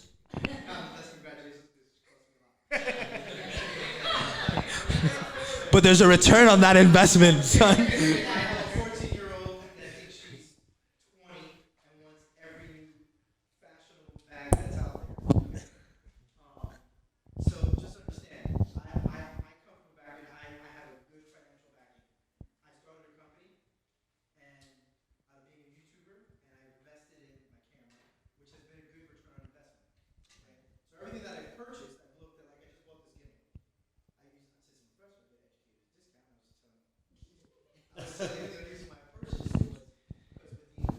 The network. You're leveraging your network. Exactly.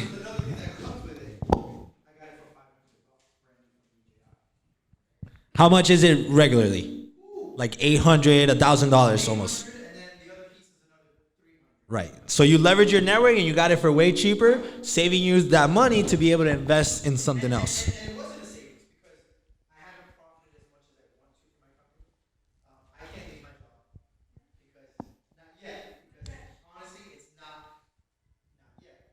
Right.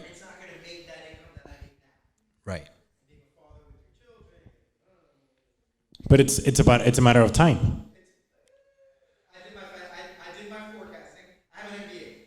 I did my forecasting, did everything. I can tell you. A matter of time is a long time.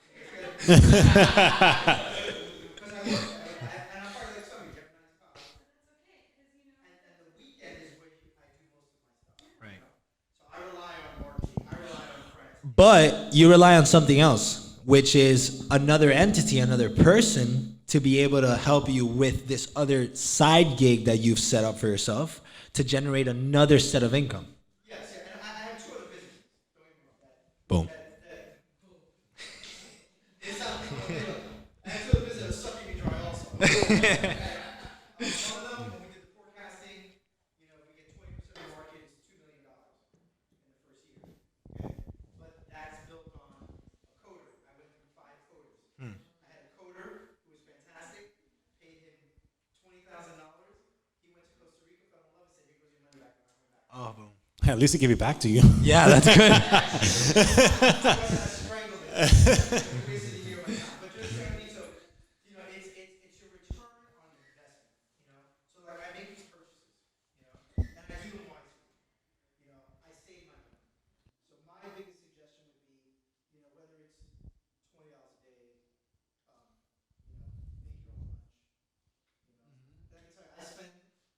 I can tell you, I take my faculty out to dinner, to lunch sometimes, and I spend about a good $150 on lunch a week, and that adds up. But then there's times when I'm like, shit, I want to get that new camera, get the new lens. So guess what I do? People are like, oh, You make your own sandwiches. and my faculty know, they're like,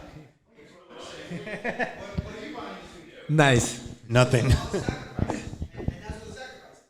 Make your own lunch. Make peanut butter, things like that. I'm a poor example of that. I grew up extremely poor. Extremely poor. Like when you saw that, when they used to show those commercials for 50 cents a day, I was waiting to see my picture. Oh my God. That's how it worked. But I worked really hard. I lost my ass. I'm not gonna lie. And I'm in a good state. But I want to do that. I want to leave the 9 to 5. That's the hardest thing to do. But I can tell you, for those who don't have children, okay, if you don't have children, and it's just you, okay, or if you have a spouse that's going to back you, then it's not just a financial plan, you have to do that planning for your budget. That will help you save and do all that. Well, and something very important to what you're saying is, right, so some people might have kids, some others might not, right? You talked a little bit about college, you talked about going out on expenses, making, lunch and dinner, etc. But you also have to think that you are here today. 5 years on the road, 10 years on the road, you're gonna be facing other financial decisions that you don't know what they're gonna be yet, right? So the only way you can, or one of the ways you can prepare to deal with them when you get to that point is everything that we're talking about today and learning and working with professionals. Because to your point is, oh yeah, I don't have any kids. Yeah, but once you have one, they're gonna go to college, right? What are you gonna do? You're gonna set them up with student loans? Don't do that, right? Okay, no, I'm gonna save money. Okay, how much are you gonna save to cover the cost of education over time if you're just putting it in a savings account, right? You're not thinking about these things, right? And if you're hustling, you're wishing your other two kids won't go to college.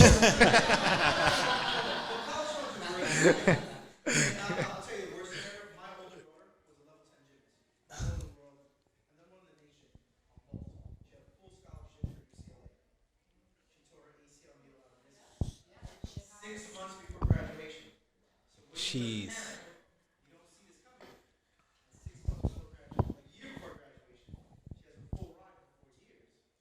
Yeah. So that's the thing, right? We need to prepare for the things that we cannot see. Right. And to your point is, you plan for things that are going to come, but how do you plan for the unexpected, right? And these are things that, we're not touching 100% on them today because it's, personal finances is very broad, but that's a very interesting point to bring.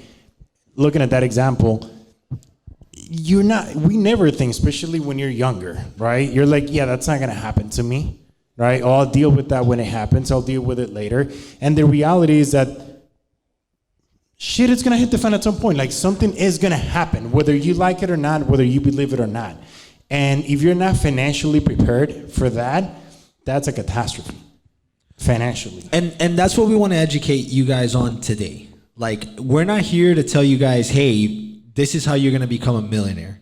No, we want you guys to be financially stable. We want you guys to know what the hell is going on in your bank accounts. We want you guys to have a plan, some goals, something, so that you're not dreading looking at that bank account, or you're not dreading the mail coming in, or you're not dreading picking up the phone. You have a plan. You have something that's happening. You have a goal. Like, there's something here. And something that you also need in order to take, to make a lot of these things happen today, including, making the leap and whatnot, you need an accountability system, right? And that goes back to trying to do everything yourself, being isolated. No man is an island. If you don't have an accountability partner or system or coach or someone who you go to every time you get stuck, or someone who can take it to the next level or grow, or someone that you can go to and say, okay, this week, going back to the business plan, for example, I said I was going to do this. But if it's just me and I don't do it, and I, just say, well, I'll do it the following week, right? You're sabotaging your future. You're sabotaging yourself. But if you have an accountability system, someone that you can go to, even if it's a mentor, and say, hey, I said I was going to do this. Did you do it? Fuck, no, I didn't. So you have to be able to have that accountability system and be surrounded by the people that eventually are gonna be able to help you and lift you up and help you win with money. So, right. I mean, it's almost 11. So is it? No, wait. Yeah. Damn, we talk a lot of shit. Hey, we're having fun, man. We're having fun. So.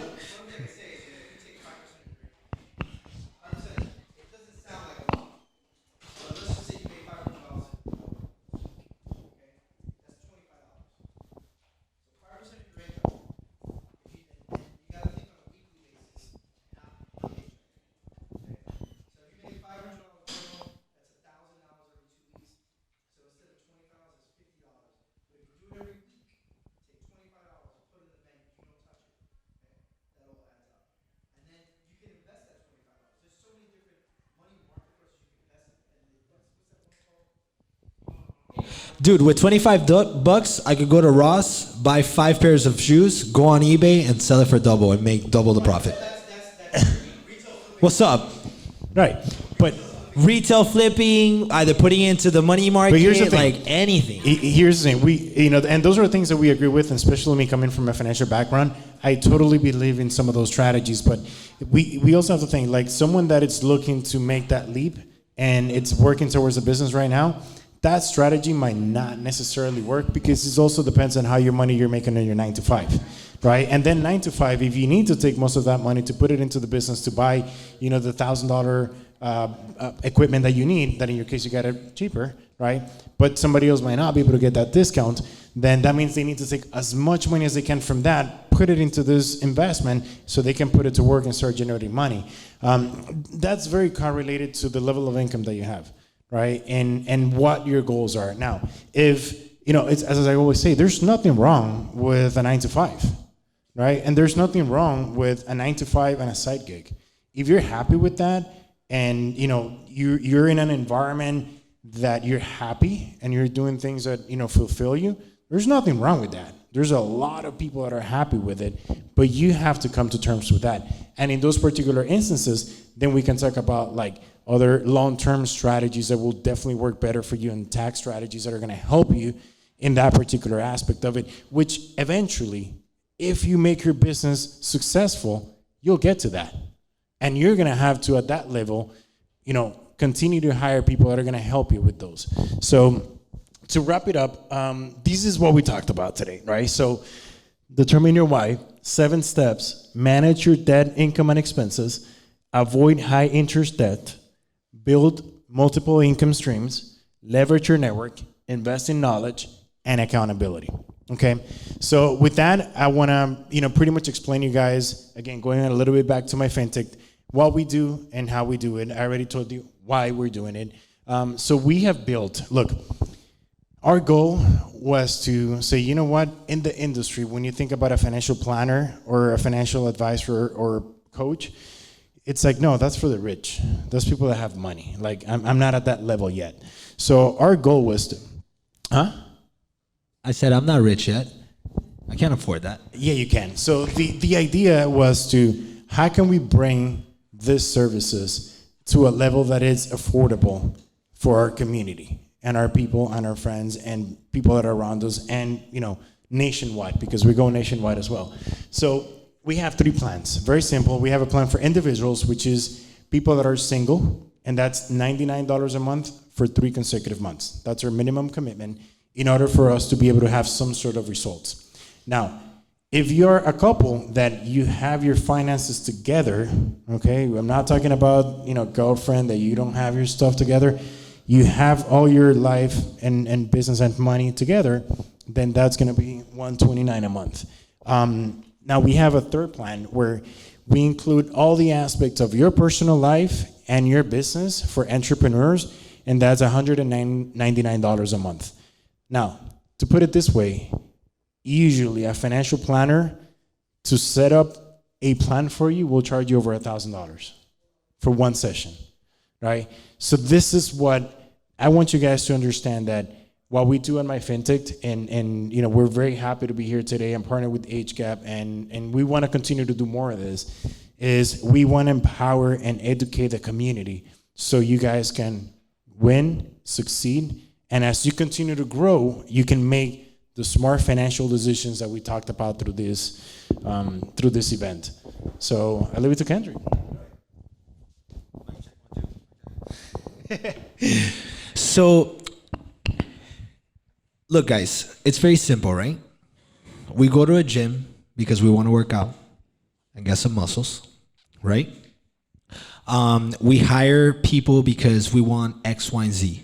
At the end of the day, we want a little bit more money in our pocket. We want to make sure that we're happy at the end of the day. A lot of that happiness does come from our financial backgrounds. I see every single day people fighting, couples fighting every single day because of money, right? Money they don't have, all this stuff. We just want to be happy.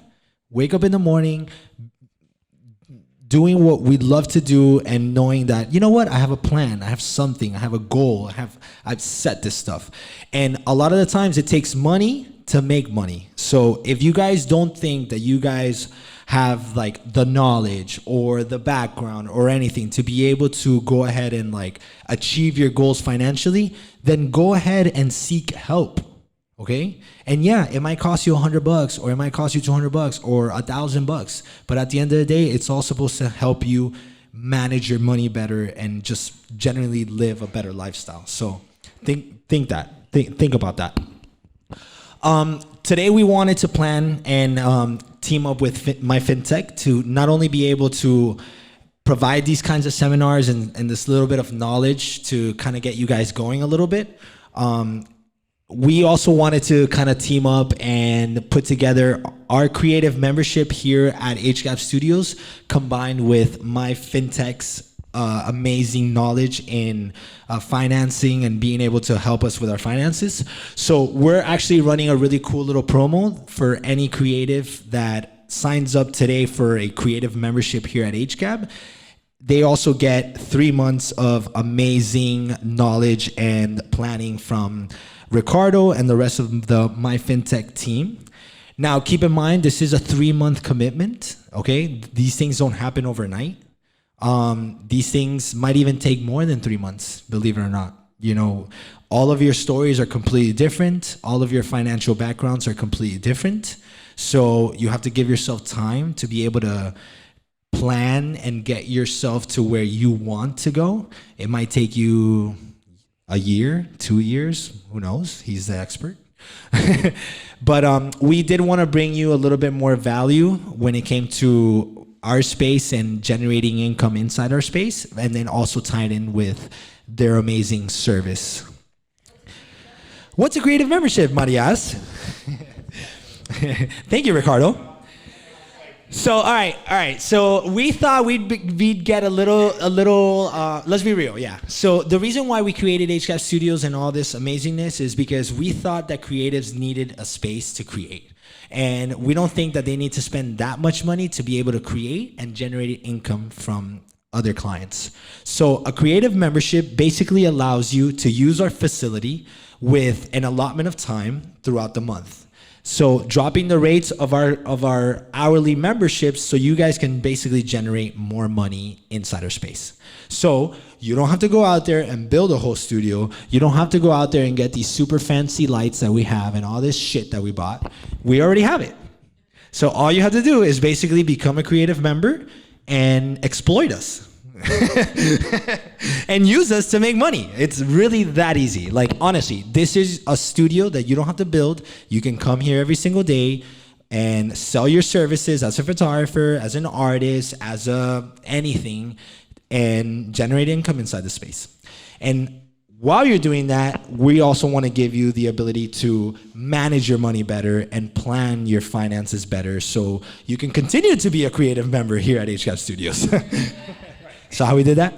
And this is pretty much going to include, nothing changes, guys. Like, you know, the price that costs you, the investment that you're going to do in HGAB doesn't change, right? We're just partnering, coming in and say, look, anyone that participated in this event, if they sign up for HGAB membership within the next 7 days, we're going to offer our entrepreneurship plan, which is which is $199 a month, right? We're just gonna be here for you guys, right? So that's, Okay, so going back to personal and business finances, right? So we're gonna incorporate your personal finances, which means we're gonna teach you how to manage your money. We're gonna set up a spending plan that is pretty much gonna work for you. So one of the things that we have developed, and one of the things that I do not like, even though I'm the finance guy, numbers guy, is tracking your finances, looking at it, you know, looking at those apps that you track your finances, where you're spending your money every day, which is freaking annoying. What we do is we build a plan where all of your money is being allocated and it's automatically going where it needs to go every single month, right? And within that plan, we based it on 2 things. Number 1, your goals and your lifestyle. Number 1, we all have goals. We need to have goals. So we want to help you get to where you want to get. And number 2, we want to make sure, depending, again, on your goals and your lifestyle, that you're still able to do the little things that you like to do, right? So that varies per person. It could be different from one person to the other. And then we also incorporate other aspects like, you know, how to manage your debt and expenses. How do we teach you also about investments and what are the vehicles that are out there that you can start implementing, a little bit about retirement planning. And then we incorporate that also in the business aspect of it, because for businesses, there are similarities in terms of investment vehicles or tax advantages. It's what they are, where you can park your money, where you can invest your money, and that will reduce your tax liability so that in the end you can keep more money in your pocket, right? So again, going back, what we do is we coach, we educate, and we empower, okay? Any questions? Any questions? Anybody?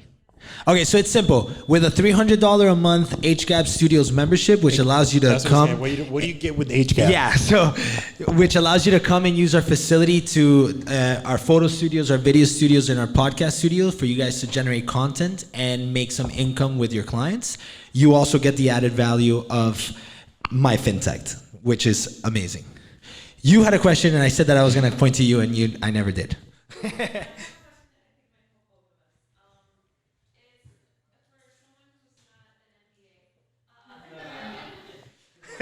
Will.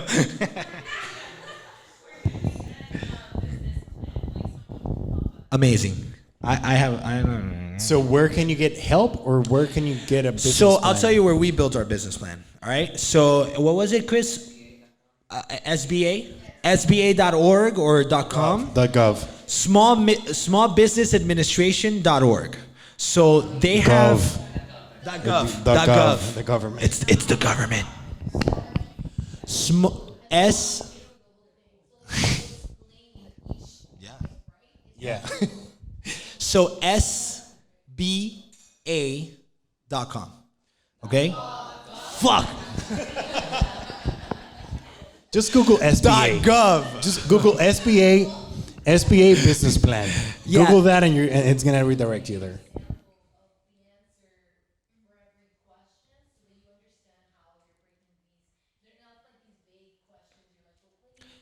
So it's really cool. It's like a Google form, right? It'll ask you the question, and then you can answer the question. And it'll give you examples of 3 different businesses and what kind of questions they answered. So you can generate your own answer, right? And with this, it basically should give you a roadmap, like what Chris said, to be able to like meet your goals throughout the year, 2-year, 5-year business plan. It all depends on what you want.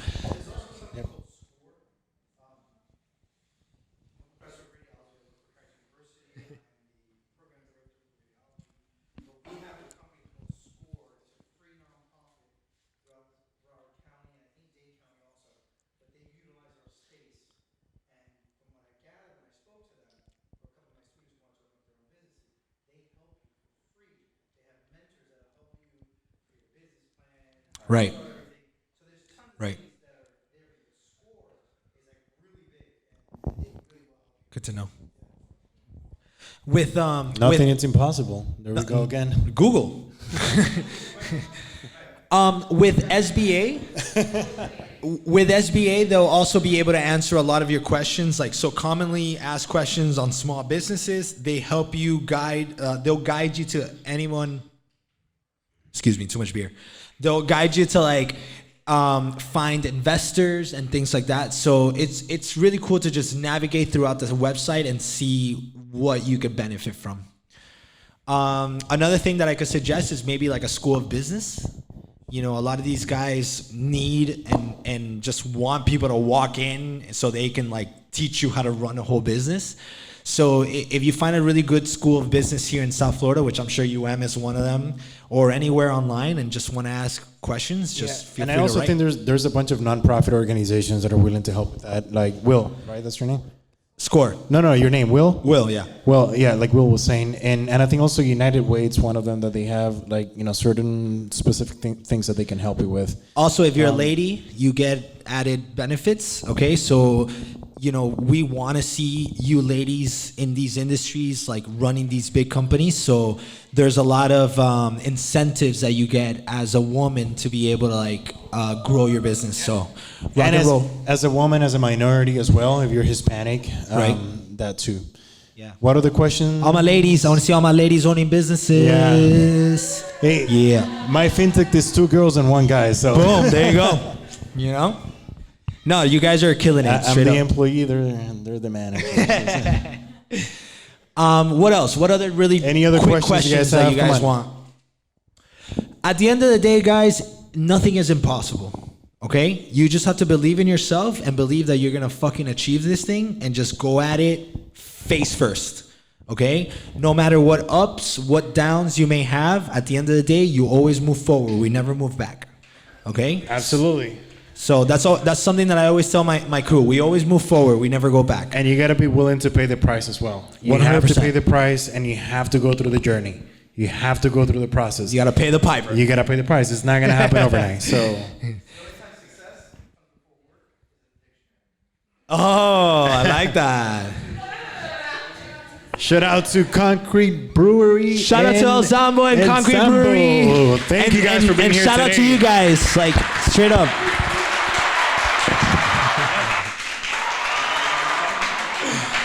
I could keep talking all night, straight up. If you guys have any other questions or anything, please feel free to walk up.